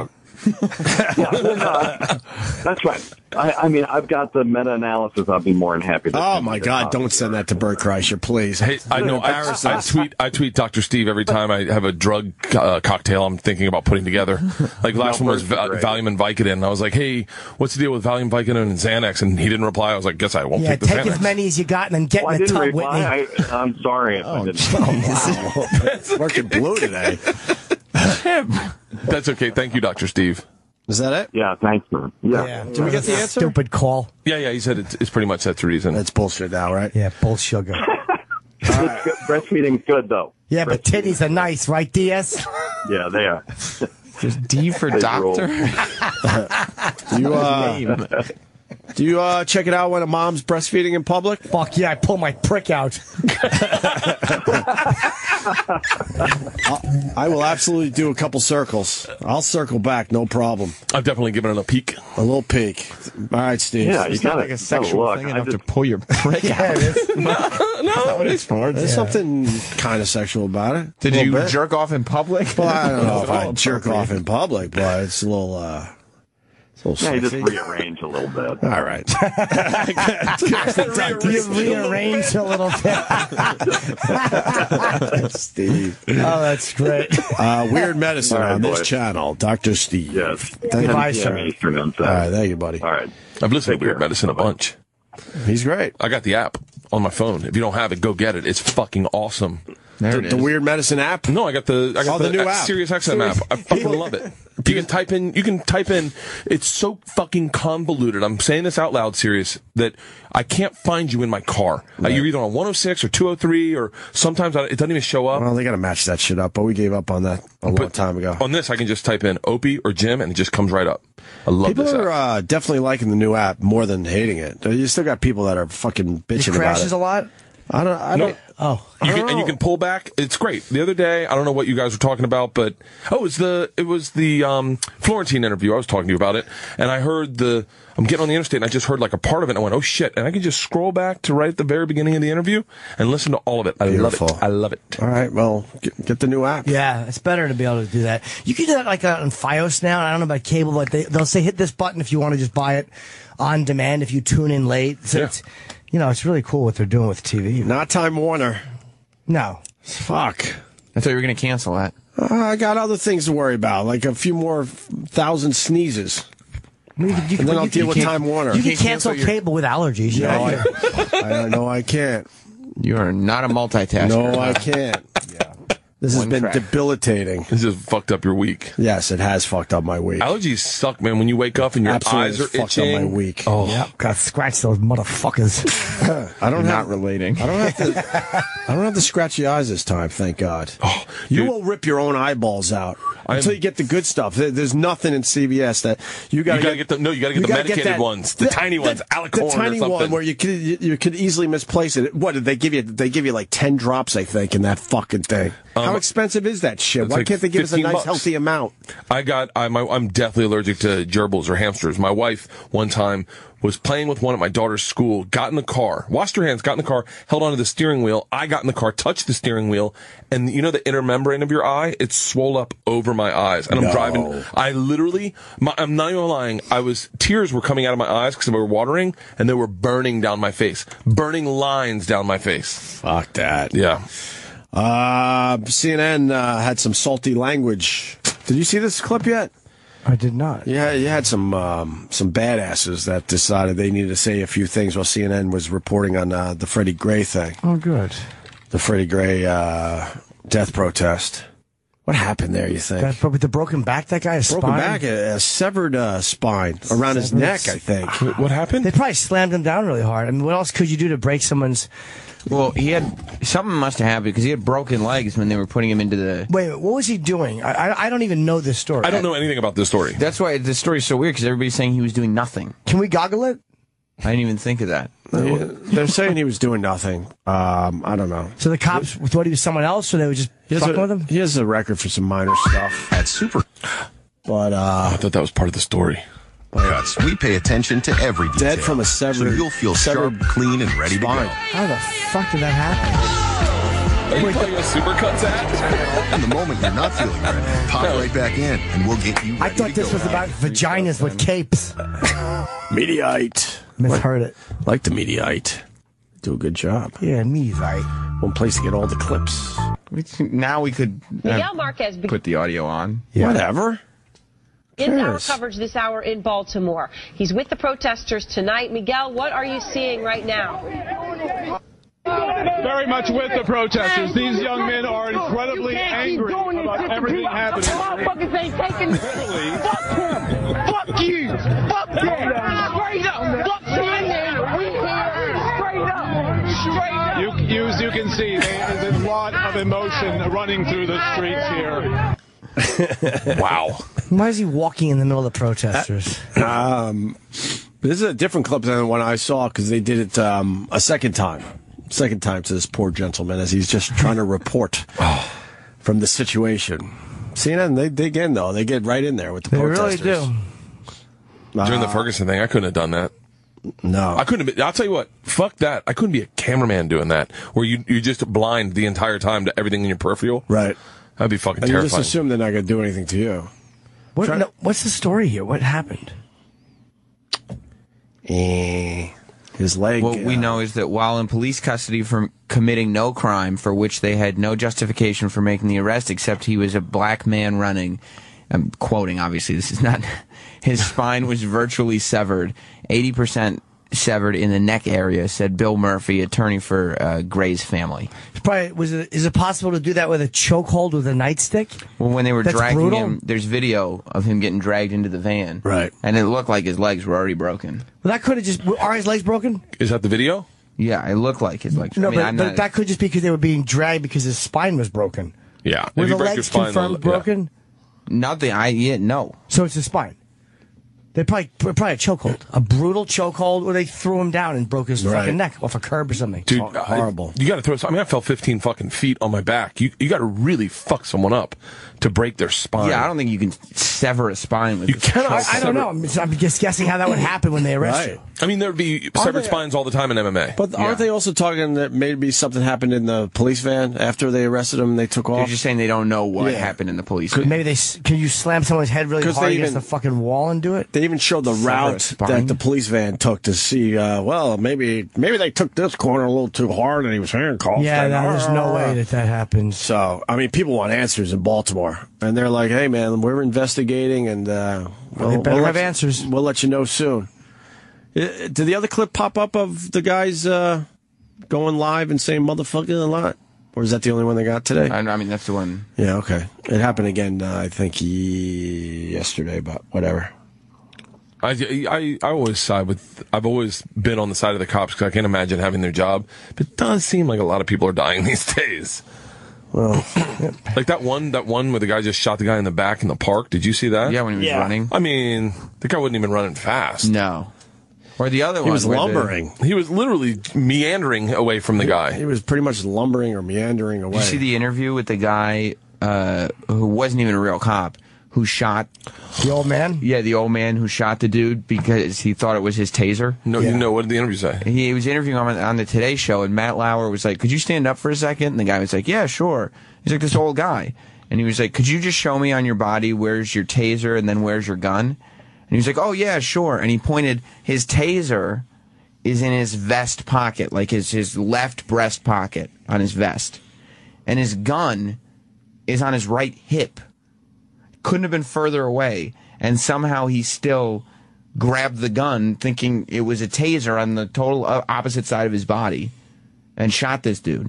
Now, I don't think he legit grabbed his gun on purpose. No, because he wouldn't have yelled taser and then immediately said, "I'm sorry." He goes, "Oh, I'm sorry." That goes to speak to his incompetence. Unless he really wanted to kill a guy and was setting it up. But No, it's- that's- I don't and what think- was a 73-year-old insurance guy? Was he a big donator or something? Yeah, and you could some play. fucking You could old kind of play cocksucker. cop for the day. And he said his job, he would go out with the cops, and his job was to take notes and clean up.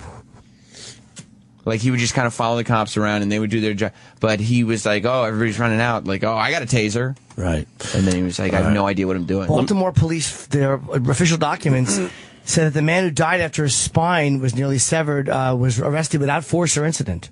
Now, of course, they're going to say that, but what do they think happened? Well, Ron knows. He's from Baltimore. He knows everything. Go ahead, Ron.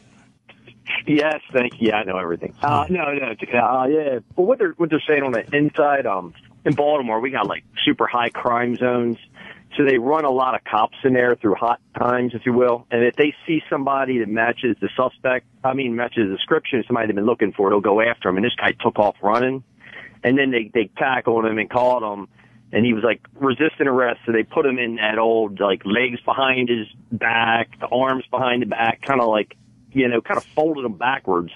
And they put him in the paddy wagon. By the time he got to the precinct, they took him out. His neck's half broke. So basically, they gave him the first class ride to the precinct when they threw him in the back. He was probably getting a little bumped around and cracked his head on the metal seat or something. And that's pretty much what they're saying on the inside. What's going on? Didn't it look like his legs were fucked up, like Sam said? This video of him being brought into the car, it looks like he's totally fucked up there. Yeah, he's already pretty hurt.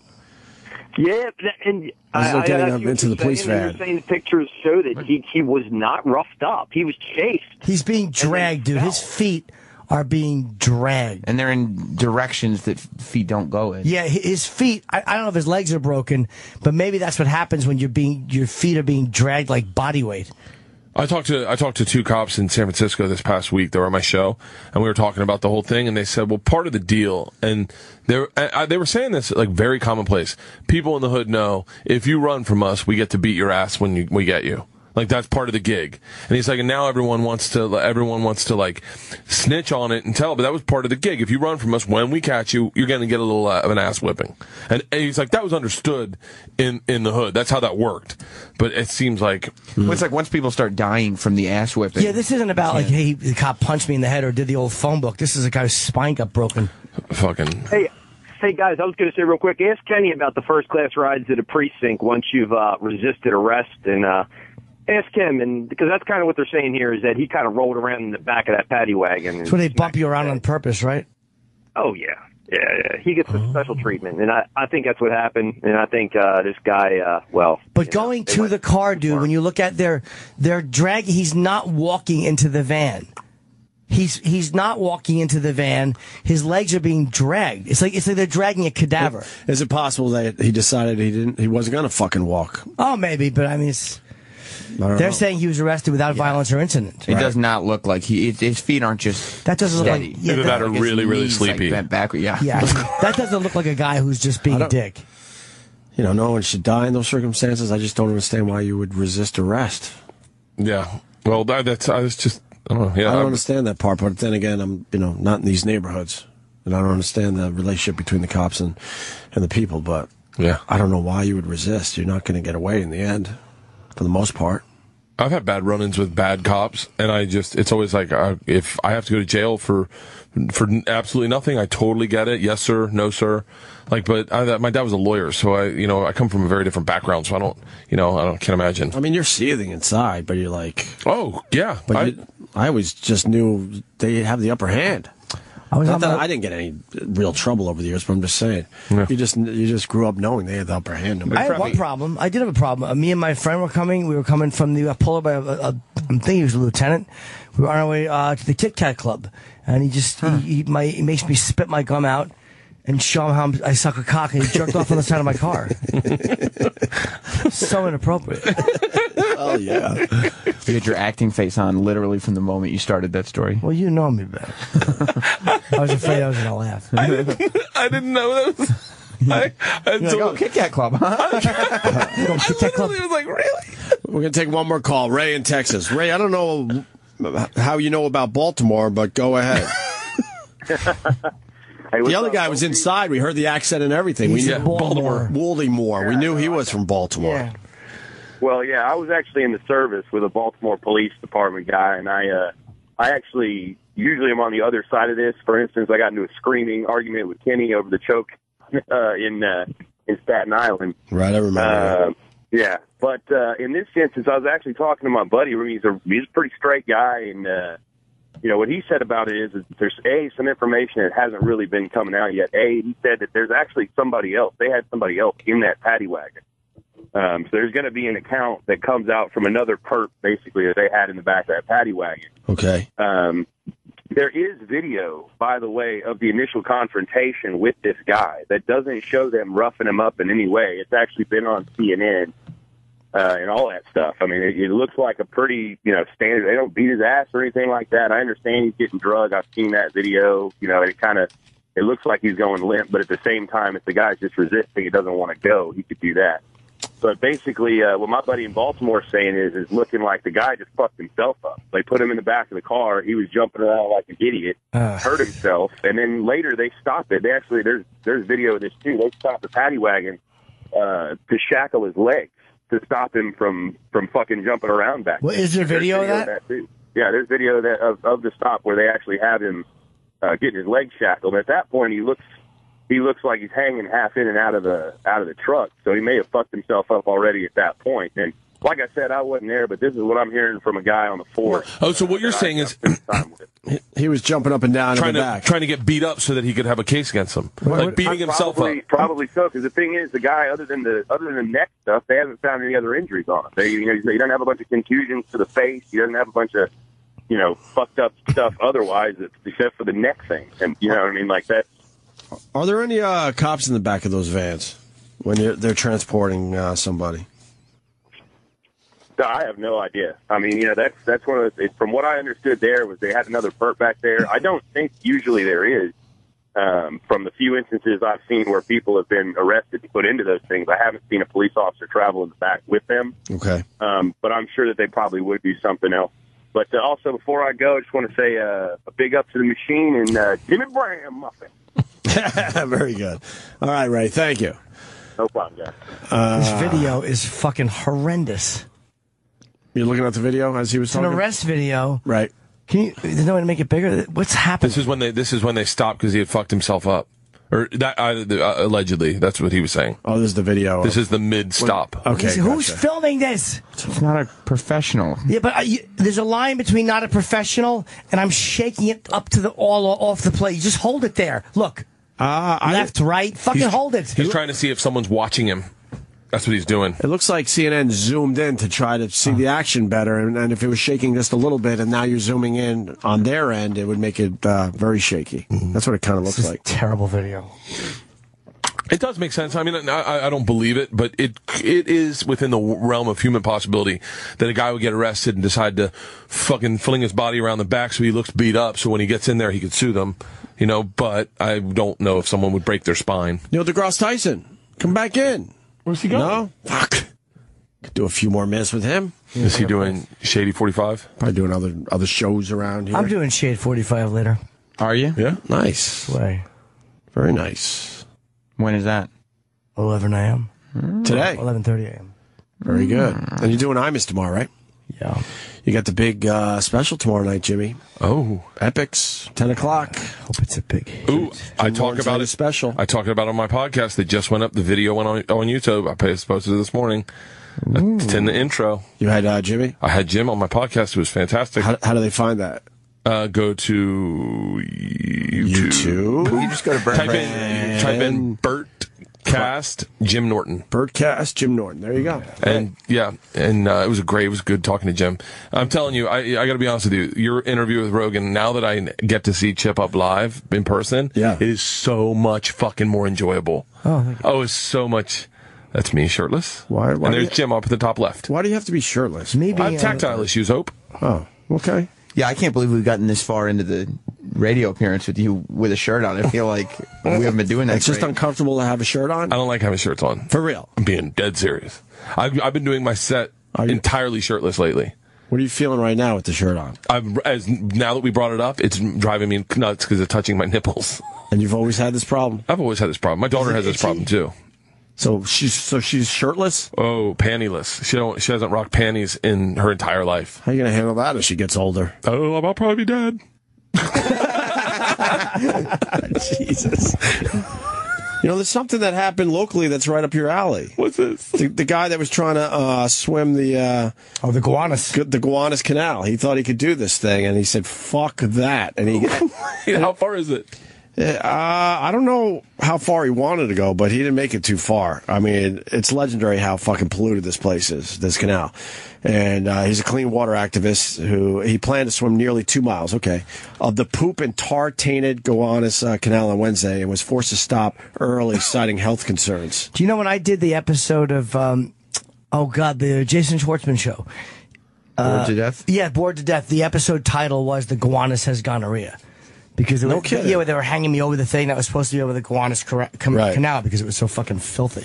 So it's legendary. The water is bad. It stinks. I couldn't see very far. I couldn't see my arms. There's a lot of poop in there. Oh, God, said Christopher Swain, who took the nasty dip in honor of Earth Day. Clad in flippers and a bright yellow wetsuit with his face exposed, Swain took the putrid plunge into America's most polluted waterway. Is it America's most polluted waterway? Oh, wow. But the toxic Avenger stopped short of his goal of 1.8 miles, hopping out after just half a mile. because low tide and an approaching storm forced him to brush against the gooey, putrid bottom of the canal. Oh, my God.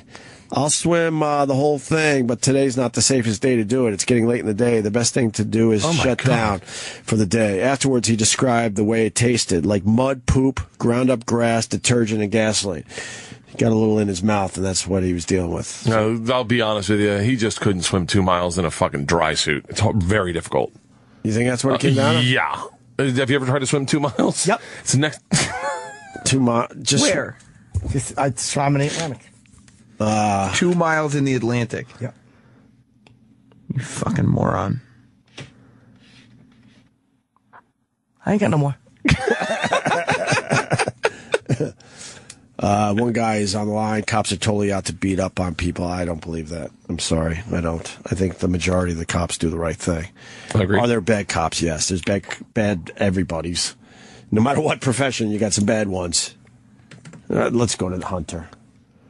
Hunter, go ahead. Yeah. I was going to comment on what the last guy was talking about. My dad's been a cop since the early 70s, and when he talks about guys like that who just take it a little too far, they're doing it because they want to. They know they're about to kick somebody's ass. They know that they're disenfranchised. They don't have enough money to pay for a lawyer and sue them. That guy's not going to jump around in a car and beat his own ass and, oh yeah, I'm going to get a lawyer and sue this police department. No fucking way.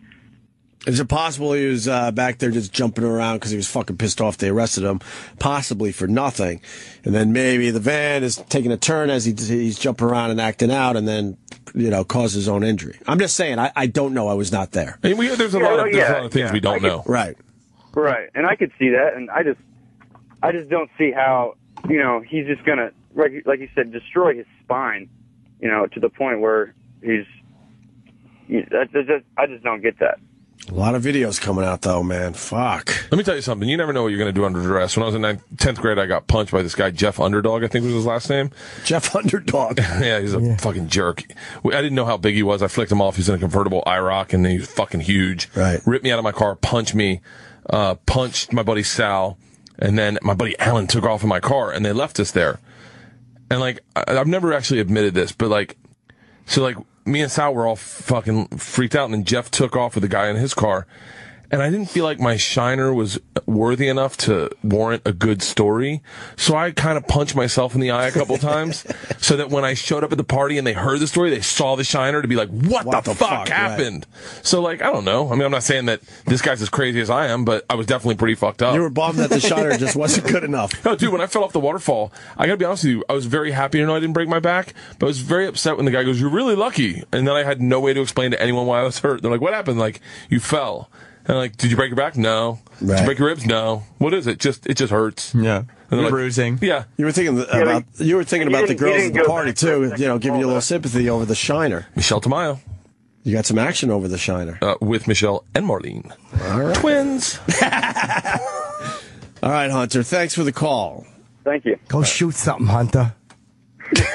Don't nod at me. Oh boy. Let's say hi to Ryan in New Mexico. Ryan. Hey, what's up, guys? Hey, I have a question for you. Hey, if you have a bad day, or if there was someone bad in your profession, does somebody die? Paul, I drive a truck. If I have a bad day, or I'm a bad truck driver, does somebody die? Yeah, sometimes. If I have a bad day, someone dies, it's me. That's the bad day. I'm bombing. I think you're pushing the concept for real. You're a truck driver. Just answer this question. Answer this. No, it's not. Answer this question. Do you know of bad truck drivers? Yeah, but they're not murdering people. They're not beating people to death. But that's not their job to chase people all day long either. Your profession is very different than being a cop. You're not getting into these situations and these stressful. Go ahead. Hey, you say that not all cops are bad, right? Watch a San Bernardino sheriff video. There's 10 cops. Tell me which one's the good one out of that 10. Well, have you seen that video?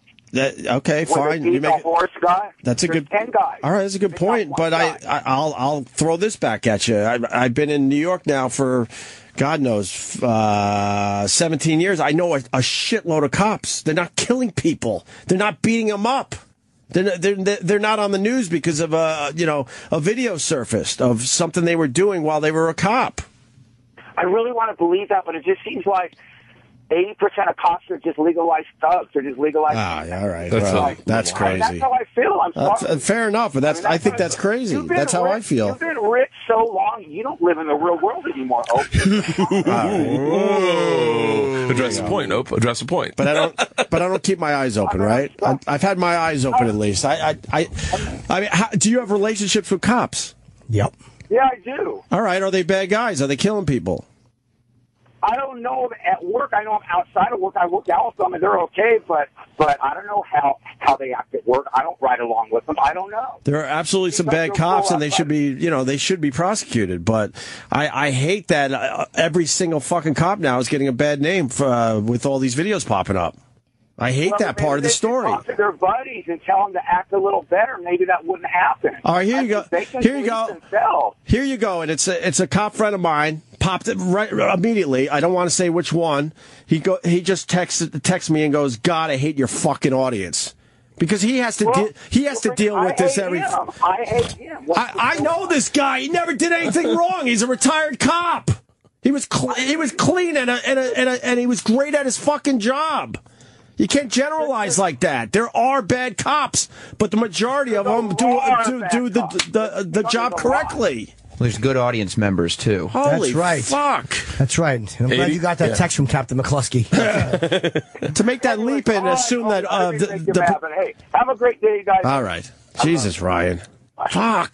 80% of the cops are not bad. 80%. That's way insane. too high. What do you think the percentage is for real? 78. I'd say probably the same as psycho men that commit sexual assault on women. Probably the exact same portion. Probably like fucking 8%.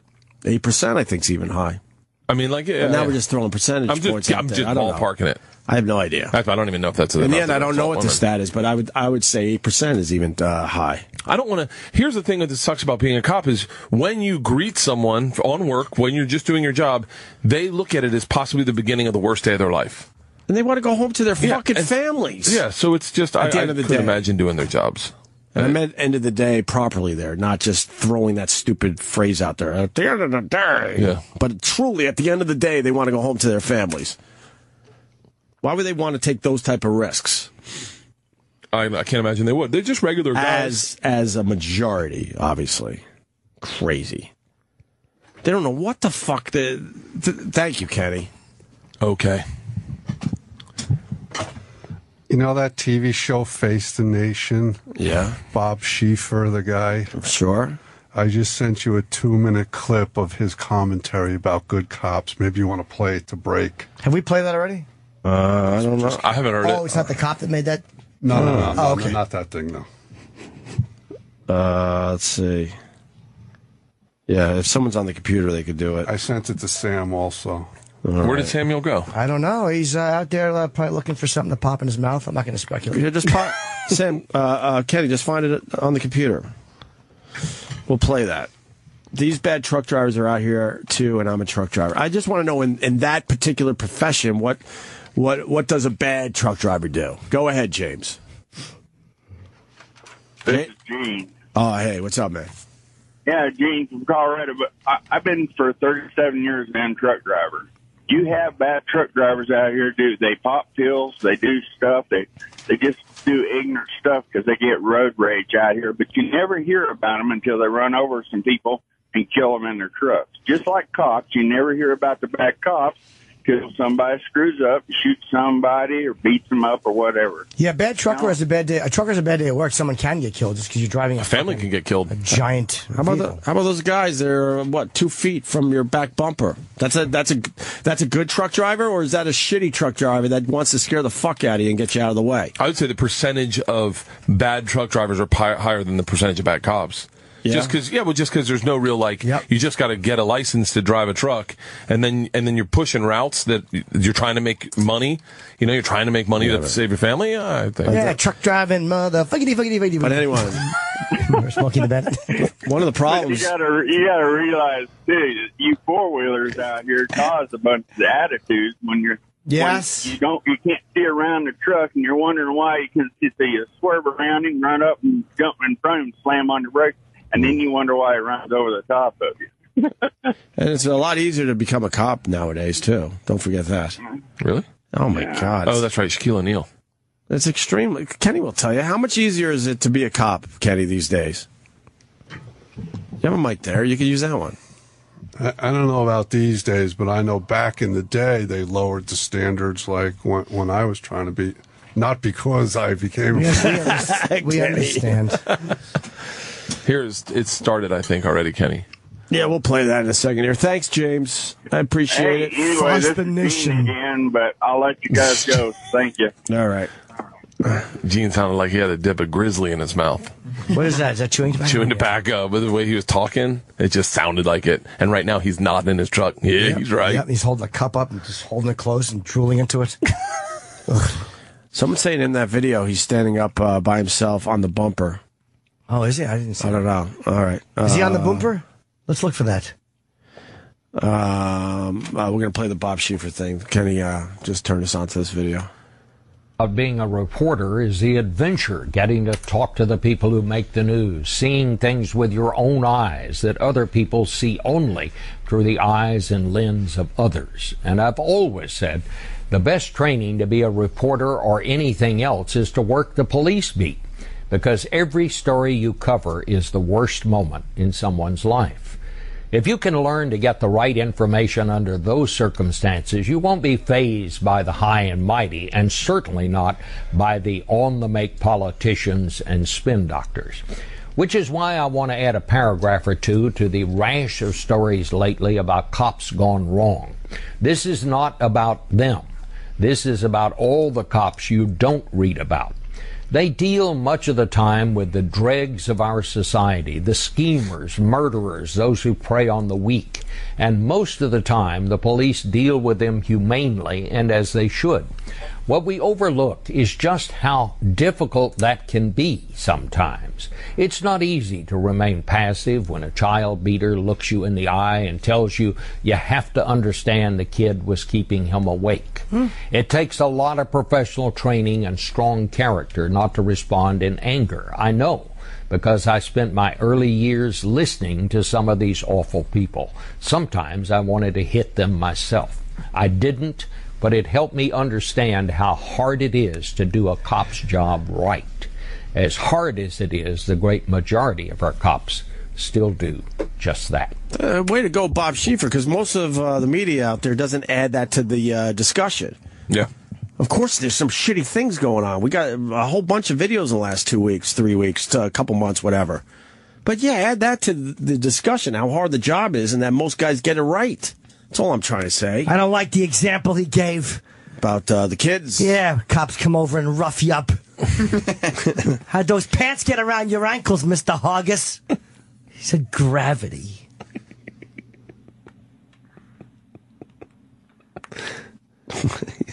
The look around the studio is what really is creepy about that. I can see a little of your belly. Oh, fuck. That looks good. Jesus Christ. Take your shirt off. No, I'm not taking my shirt off. Fucking taking it off now. Take it off. Take it off, dude. Go ahead. It's all hairy. I wish you didn't have no hair. Big, giant, You feel way better baby now? body. Fucking so much better. As soon as you brought it up, it's been driving me fucking nuts. Do you have to like get a specific type of T-shirt, like really soft? Does that help? Or? Well, the problem is I'm in between weight sizes right now. So all my XLs are fitting like baby doll tees. So all my XLs are driving me fucking nuts. I feel really good in V-neck, like polo V-neck XLs. They're kind of baggy, but I look like shit. You should shave all that hair off. You'd be like a big baby. I shave my underarms. Yeah, all of it. Your beard hair. Wait, you should get cancer or something. All your hair will fall Why? out. Jesus. Well, it's just for the hair to come out. You only shave your underarms? Yeah. All that hair you got going on, that's the problem area? I trim it up. I like to keep it tight. Because you don't like feeling that sensation either. And Okay. I'll tell you what else I shave is I shave like under my balls, like right here, this hair. Yeah, of course. Because it all knots up. Yeah, I get that. I understand do the that. tactile thing too, though. There's certain things that drive me nuts. The feeling of them is A crazy. stiff T-shirt, I cannot fucking wear whatsoever. Oh, I'll get back problems from wearing a shirt that is the skinny cut. You know, like I'll get back because I'll be trying to suck my stomach in, or so it won't touch. Oh, it fucking drives me nuts. I got a really good classic fit Banana Republic shirt that I wore last night that I fucking loved. Right. You were telling me you're a big fan of Chuck because he's on the line. Yeah, I'm dying to meet Chuck. You're dying to meet Chuck. All right. Bert Kreischer in studio. Chuck. Hey, Bert does a good job on the radio, man, but it seems like to me the one common denominator in all these videos about these black people getting beat up, killed, all that, they all fucking resist. Put your fucking hand behind your back and go to jail and then deal with it. That's what's getting them fucked up. They think they just shouldn't be arrested. Damn, you go to fucking jail, then you plead your case. I guess they would argue that they're so sick of being harassed, walking around their neighborhoods that it got to the point where they're not going to fucking resist and they're going to, fight the good fight. Them motherfuckers, Opie, got records out the fucking ass. That guy that just died of that spinal shit, I heard last night on the radio, he had all kinds of shit. The fucking criminal, he didn't take his medicine. He got fucked up, whether he did it to himself or whatever. He should have took his medicine and gone to fucking jail. Now look what happened to him. You can't, though. I don't know what this guy did or if they broke his neck, but you can't, again, unless he did it to himself, but you can't sever somebody's spine. I trust the cops, and I know that because if anybody, like that guy who shot that other guy in the back, like you're saying, well, the guy shouldn't have ran, which he shouldn't have. No, now that's different. But I mean, anybody who would shoot you in the back. Right. Anybody who would shoot you, you're acting like, well, if I did the right thing, he would have done the right thing. But if that guy is going to kill you for running away. Right. I have that video is fucking brutal. I mean, that's an extreme example. That is brutal. Most of these videos are brutal. I'm not going to lie to you, of course. And black people say, if there wasn't a video of that, the cop would have spun it, and then the guy would have got off. That's what the black people are still mad about that one. Chuck, you should go to Baltimore, and they're going to probably protest again today outside the police station, and you should get a megaphone and get on your soapbox and tell them how it is out there. I ain't going to Baltimore in a goddamn truck, much less around talking shit about them people. That's fucking Baltimore, man. You better lock your fucking doors at a red light in Baltimore. That's a mean fucking place. Plus, I drive a truck too. You was talking about bad truck drivers. Right. There's bad people in every fucking job. Of course. It don't make a fuck what it is. But driving a truck, it ain't easy. But you got to take that road rage you put in your back pocket, or you'll stay mad all fucking day. All day. And there's a whole lot more rules and regulations than there was 25 or 30 years ago. We got to piss all the time for drug tests. I mean, if you have an accident, you're going to piss right off the bat. You got to get a CDL. You got to have a health card. This is legit, Opie. This is legit. This is legit. Well, there's no regulation about you guys kissing our back bumpers, you son of a bitches. I'm going to tell you right now. If you see somebody on your ass like that, you should pull over and write their fucking truck number down in their company. Because I'm going to tell you right now, I've got 42,000 pounds on this truck. And if somebody bowed up and I had to slam my brakes, it takes just about 3 football fields to stop. Fuck. Now, that's a lot. How do you drive a truck knowing that, by the way? Yeah. How would you drive a truck knowing that? You got to be careful, I would man. be out of my mind, freaked out. You can't fuck around. You got to pay attention. I've been driving a truck since I was 16 years old. Right. You've got to pay attention, and you learn something new every day. People just get over in front of it. They don't give a fuck, but they don't know that it takes that long to stop. That's crazy. I'm getting the fuck out of the way starting today. Well, I'm telling you, 44,000 pounds is a lot of weight. Before I would hit a car in the ass going that fast, I would take the side. I'd hit the ditch. I'd do something because you're going to fuck a car up. Yeah. There ain't no way around it. That much weight, moving 70 miles an hour, right. You're going to fuck some shit up. All right, well, I expect you on CNN tonight as you go to Baltimore to tell those people what they're doing wrong. I ain't going to fucking Baltimore. That's an asshole. It looks like where they filmed The Wire. Yeah. I've been watching some of this footage. I'm like, man, that looks like where they filmed The Wire. I got a piss, dude. Did you see 12 O'Clock Boys? We used to pick a lot of freight up on the dock, down there in Baltimore, and that's a mean place, man. Right. All right. They don't fuck around. Listen, I wanted to thank you about Vic and Ron Watts. They really treated me and my wife good. Awesome. I really appreciate it. All right. Thank you, Chuck. I took your call because Bert Kreischer is a fan of yours. Yes. Well, I was going to rest you a little bit, but I don't know the next time Bert's going to be here, so I figured he would get to talk to you a little bit. I ain't never heard of Say this a little fucker. bit again. Today, what's he do? I'm a comedian. You don't even know what Bert Kreischer is? He's a funny stand-up. He's got a podcast. He does crazy shit for the Travel Channel. I tell you what, if he'll jump off them high buildings like that, he's got some big fucking balls. I won't jump off a 6-foot step ladder, much less a fucking big old building like that. I broke my ribs jumping off a 6-foot step ladder. Really? Yeah, for Red Bull. I don't like height at all. They tear my stomach up, man. Would you do the jump from space, whatever the fuck they call Felix it? Baumgartner? Yeah. No, he chickened out like 4 times. He got scared. He didn't want to do it. And you spin like crazy. You just go. Well, we saw the video. Yeah. So I couldn't do that. I'm fucking afraid it would dislocate my retina or The something. thing about that freaked me the fuck out was when the doors open and then he had to scooch out to the edge, and I'm like, oh, what is he fucking thinking right now? How about when his fucking mask fogged up? And they're like, okay, we need to get your mask, right? And they're going through all the things, and they were like, we're hoping because they couldn't talk to him for that second. Right. They're like, we're hoping this will go away, and if we don't hear from you, then you can either jump or not. And so it was like this moment of like, holy shit, what the fuck's going to happen? I couldn't do that. Scooching out to the edge, that was what really, really got me. I'm like, wow. All right, Chuck, we're going to let you go, buddy. Okay, man. Vic told me if I didn't come up there and see y'all, I was a puss. Yeah, come on up. Just let us know. Give us a couple days notice. Notice. I'm fixing to change jobs. As soon as I change jobs, I'm going to come up there. My wife wants to go around and see all that New York City bullshit, but I'll just come see y'all. All right. Thanks, all right, Chuck. man, Bert. Bert's doing a good job, man. I'm gonna keep the check on you. Thank you, Chuck. All right. He sounds like y'all have a good day. All right. He sounds like all of my wife's family. Really? All of them. We're wrapping up. Jimmy just said he was going to pee his pants. There's the video that's kind of going viral of that. Do you think that's real? What? Did you see the chick peeing her pants on live TV yet? No. The reporter's talking to her about, I think, it might have been some kind of murder or shooting. I think Barstool Sports has it. Oh, yeah, I saw this. I didn't see it. You think it's real?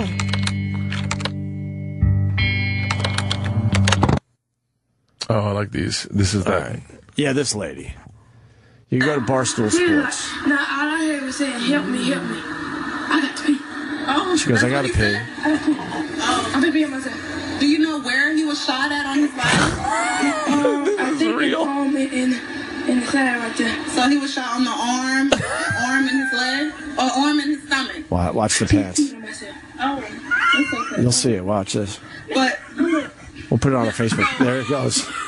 See how subscribe to people who don't know him. See your pants getting dark. Oh my god! I think his name Mike. Okay, we'll be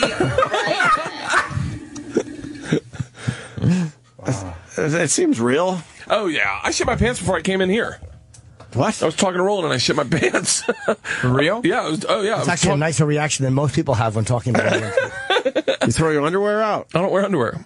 It's fucking I have tactile issues. Okay, I got you. You got to be free balling. Yeah. So I just had to just went in, take a shit. Pretend it never happened. Well, where is it? How much shit was in your pants? No, I didn't like shat like crack. I just did like a little, like squirts. Little one of these little. Like that. Suck it back up real quick. Yeah, you suck it back up real quick. But still, I do those often. But it died at the back of your jeans. Yeah. We were doing a reveal for Trip Flip in Wisconsin. We go to the world's biggest geode, and by the way, when I was a kid, I liked 3 things. I liked figurine horses, rocks, precious gems, and Speedos. Like those are my things. And okay, so you're like big into chicks and stuff. That's yeah, my dad's like, get him some knee pads too. Yeah. So I'm so excited to go into this geode because geode gives you energies, and I'm got so excited. We're going down the stairs. I'm with my 2 travelers. We're filming me come down, and I totally shit my pants, like full blown. I had to like get new pants, shit my pants. Oh, Jesus! Oh, it happened in front of everyone. I went, I just shit my pants. Why do you shit your pants so much? I don't know, irritable bowel syndrome, something You're like just that. very excitable in general. Yeah, I get excited and. Might want to look into your diet. Oh, that's probably one of the things I should do. That's a good call. What would cause you to doubt a cop's word? In general? Well, yeah, it depends on what happened. Yeah, I mean, that's pretty vague. What would cause you to doubt a cop's word? Well, is the guy on the line? Like, about what? Yeah. Ken in Chicago. Yeah, this is Ken Steele. I'm in Chicago. Hi, Ken. And I'm just wondering, Greg, Jimmy, is there anything that any scenario that a cop could describe to you that would cause you to say, I don't know if you're telling the truth? Because this is not the first fantastical, killing of a black person or a death of a black person in police custody. I mean, like, we've had the story of what was that? I forget his name, but there's a brother that they say took a gun while he was handcuffed in the back seat and then shot himself in the head. And that they presented a scenario that, I guess, if you believe in fairy tales or Beetlejuice or the boogeyman. Well, hold on. You're saying what would make me question a cop's word? I'll answer you. If the story doesn't add up. And he winds up dead, and you guys are giving the cops the benefit of the doubt. No, I didn't. You know your problem is you talk too much and you don't listen. Because I didn't say it. I said I don't know what happened. I didn't say the cop is telling the truth and the guy's lying. I said, like Sam did, it looks like that guy is being dragged with his feet dragging to the van. So how is that not questioning the cop's word? Yeah, we didn't give the cops the benefit of the doubt. My whole point was very easy. I think a lot of cops do the job properly. Yeah. I don't know if they did the job properly in that instance. Yeah, but dude, I have no idea. How is that not? When I asked Sam, it looks like they're dragging the guy with his feet dragging. How is that not questioning the official story? Right. No. How is that not? I mean, the sentiment that you guys are expressing that, hey, all these cops, most of these cops are just giving the fair word, and all these stories that we're hearing time and time again. I wake up every day on my news feed. There's news story of black dudes getting killed. Yeah, I know that, but you're just making these random things saying, why don't we question the cop's word? I just did on the last story, and now you're blowing past it because I'm calling you out on it. Okay, all right. You know what? What I'm saying is this. I just heard you say, I believe the cops. And I don't think any of us said that. We didn't say that. Not about that instance. I don't know what happened in that instance. We did not say that. I don't know what happened in that instance. I have no idea. I don't have enough. I don't have enough information. Yeah. Right. Well, we have. Oh, okay. The last caller said 80% of the cops were dirty. We didn't agree with that statistic. And you're talking about what Chuck said. I don't agree with what Chuck said either. Kenny? Okay. That was his angle on it. What do you want from us? You just called up with a statement, and then something just happened, and you completely misclassified the way we talked about that story.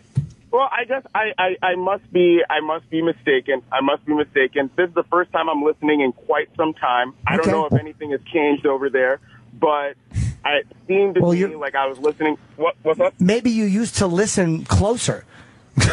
Maybe you used to listen closer. Yeah, we're not. Maybe because I'm just hearing some things where we see another case that looks real fishy, and I'm hearing a lot of benefit of the doubt type speak. But I just explained to you what I said, so you're not hearing things properly. You don't listen well. Jimmy's not saying that, and I'm not saying that either. I honestly don't have enough info. I'm saying it's a stretch to me that the guy broke his own neck in the thing. I'm not saying it's impossible, but I would. The officials down there, they're like, look, give us a little time. We're still getting all the facts together. I know people demand an answer of what happened to this kid, but you got to allow us to do our police work, and it's going to take a little time, and then we will present what we know. That's all I know. That's all I know. It doesn't look good. Of course it doesn't look good. They're saying his spine was severed. Kenny, you want to address this man? Well, I just want to give this caller a thought to ponder. Okay. What's going on, Kenny? Hello, sir. Are you listening? Yes, I'm listening very closely. Okay. Well, not really. There are those that think they know, and then there are cops. Right. Jesus. Okay. That was his version of dropping the mic, by the way. Right. And you know what? You know what? I don't know what to make of these police officers that are, I mean, time and time again, they're demonstrating that they will kill over anything. They'll kill over, and then they'll cover it up, and then guys like you will get on the airwaves and continue. Hold on, but guys like me, let's break down why you're lying. You just said you haven't listened in a while, so you can't classify how we've been talking about police stories unless you're a liar. Then you say. You guys are just... Wait a second. Whoa, you just said you haven't listened in a while. I don't know of anything. I noticed that there's a certain voice missing that used to shade these conversations. I don't know if the tinge of these You're just lying. What are you doing? Listen. Are you going for a character? Like you're making it up as you go along. Saying, I'm not making anything up. Of course you are. You're trying to be cute. You just said that we are defending the cops in this case and giving them excuses, and I'm saying I really don't know what happened. I don't think any of us were defending the cops. It looks like they're dragging that guy with a broken neck. Right. That's what it looks like. Yeah. So how is that backing up the official story? I don't. All right, Ken. Why don't you just admit you made it up? You're not listening close enough. Can you just admit that? Maybe I need to listen to you guys a little bit more closely. Thank you. Can I tell you this too, Ken? You know, we're all guilty of this. You see these videos on TV, and you just, because it's TV, I don't know, you feel like it's an epidemic, right? So I don't know if I feel like it's an epidemic. I think there are people out there that go, look at all that shit going wrong with cops, but you know, you got to keep it in perspective. If CNN, let's say, had videos and hundreds and thousands of videos of cops arresting someone properly, you would be bored shitless by the end of it. That's a good point. Right. There would be no reason to put that on TV, but one that goes bad, you put it on TV, everyone's like, holy fuck, and of course it's a holy fuck type of moment, and then you start thinking to yourself, man, is this an epidemic? You guys is this happening all over the... I gotta do at press. Oh, okay. So have fun. Hey, this guy's just not we're listening. wrapping up anyway. Great seeing you, Bert. Jimmy's got his big epic special tomorrow night at 10 o'clock. I hope everyone tweets that. We really do tomorrow. all have the same jackets. Yes, he said. Explained that earlier. Yeah. Ken, thank you, buddy. And we're just gonna go. Yeah, not a problem. We're gonna go round and round here. All right. You made your points. Man. All right. Wait a second. All right. What? This. What? All I'm saying is this.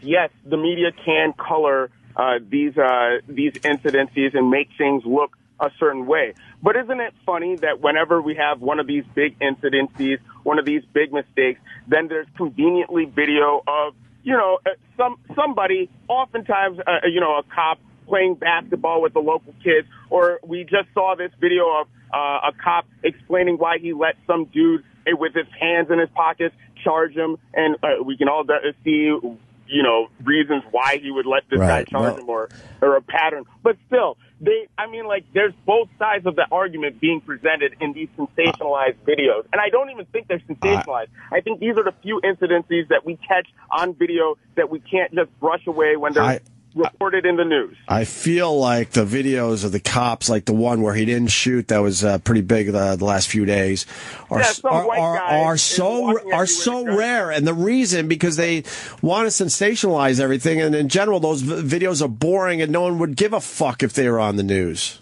Hey, can I ask you a question, Ken? Because if you got pulled over by the cops, and just out of curiosity, would this energy you have now carry over into that interaction with a cop, or would you treat him with 100% respect? Am I going to spit in a cop's face? Are you serious? Hold on. Ken, I didn't say are you going to spit in a cop's face. I just asked this this energy you have, which is somewhat volatile. Would this carry over to that interaction, or would you submit and be 100% yes sir, no sir, yes sir, no sir? Or what your first thought is, would you flee, let's say, run away? Well, here's what I will say. When the cops approach me, they often have their gun, their hand on their gun. That's what everybody They do that to me, too. They've done that to me. When you see a car that is pulled over and the one cop is sneaking up on the passenger side, he always has his hand on his weapon. Look, so the energy That's is not a black-white thing. The energy is already there. I don't need to bring any sort of energy to the room. In fact, whenever I'm interacting with the police, I try my best to come out of the situation alive.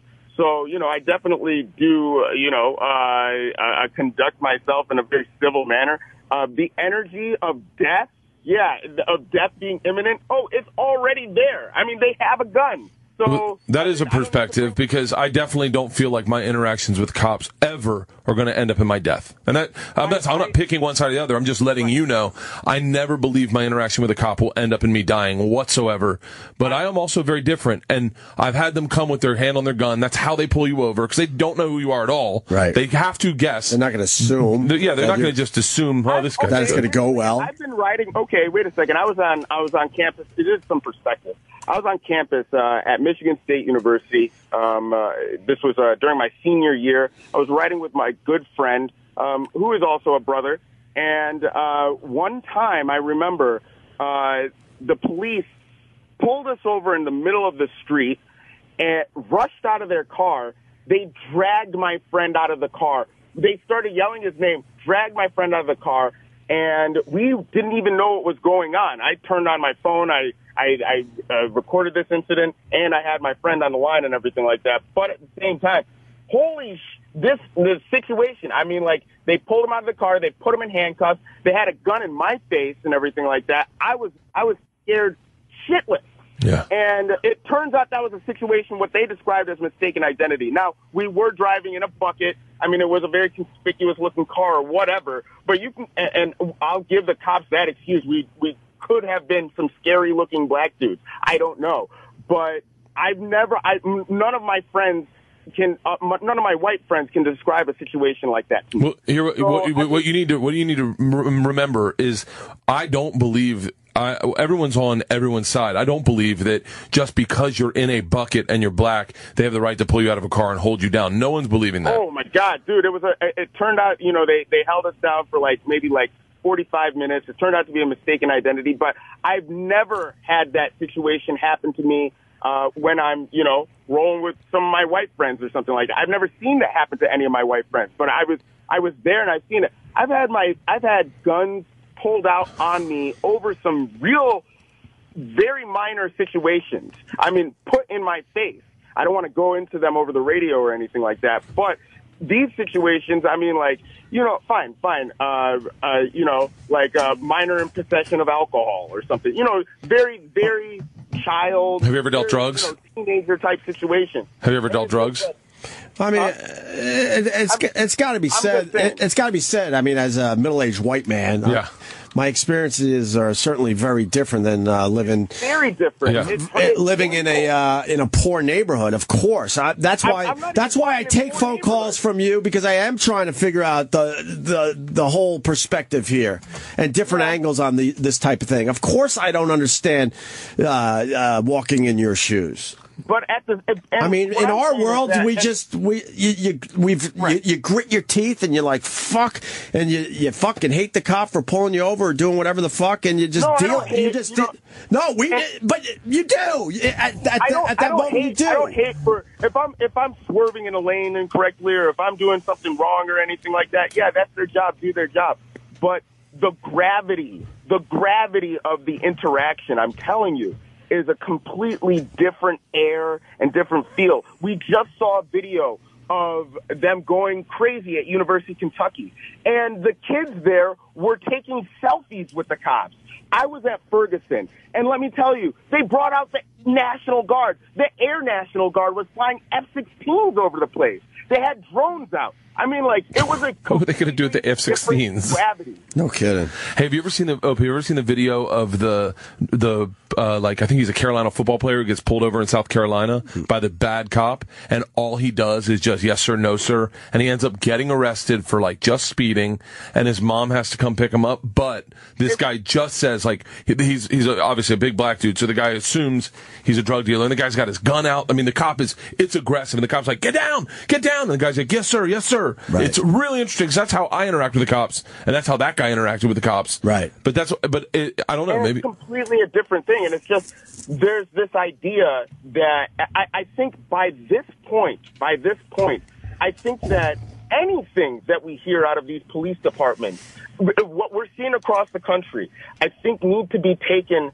with I guess a grain of salt. I don't know. I don't know how to describe what I'm trying to say. What percentage of cops are bad in your mind? You know what? you know what? I think that the whole institution, I think that they have unions. All right. I think that they... That I'm not going to do. Yeah, you can't do that. That I can't even... Wait a second. That is as equal of a statement as that all black people break crimes. Wait a second. And here's the thing. That's ridiculous. It's an apparatus. They're not going to turn me on that point. The worst one. I think it's an easy argument to go, look, all you have to do is not resist arrest, and Right. I will give you that point because I don't. Oh fuck, Ken, we got to go. I can't do this. I'll give you my phone number. Call me later. Thank you, buddy. Ken in Chicago. Thank you. I don't think it's as easy as just telling people, look, just not, yeah, don't resist arrest. There's a gray line, a gray area where it's like, I don't know. I can't tell you what it's like to be a young black kid getting pulled over. Right. All I can tell you what it is to be like a young white kid. Kenny. Speaking of that, Bert, here's a video where a young black man drops some knowledge. It's a short video if you want to. I'd like to see it, yeah. You've been finding some videos, have you? All right. We're wrapping up, but it is a short video, Bert. Okay. We can play this. Definitely. Let's see. These kind of videos, but I feel like this one was necessary. I was in Lexington maybe about 10 minutes ago taking care of some business, and I was pulling out of the courthouse, taking a left. And the lane was filled up with traffic, but the turning lane that was a few feet up ahead of me was free. So I made my left turn, and I proceeded through the median until I got to the turning lane. An officer pulls up behind me, throws on his lights. After understanding that he was there for me, I pulled off to the side, and he came up and he said, hey, how you doing, yada, yada, yada. So the reason I pulled you over is for improper use of the median. He told me what I did, asked for my license and my registration. I gave that to him. He left for a while. Now, I will say that while he was gone, and while he was with me, I made sure my hands were on the steering wheel. I made sure to speak very politely, as I always do. I did what he told me to do. I handed him the information, and I sat there and I waited, and I turned my music down.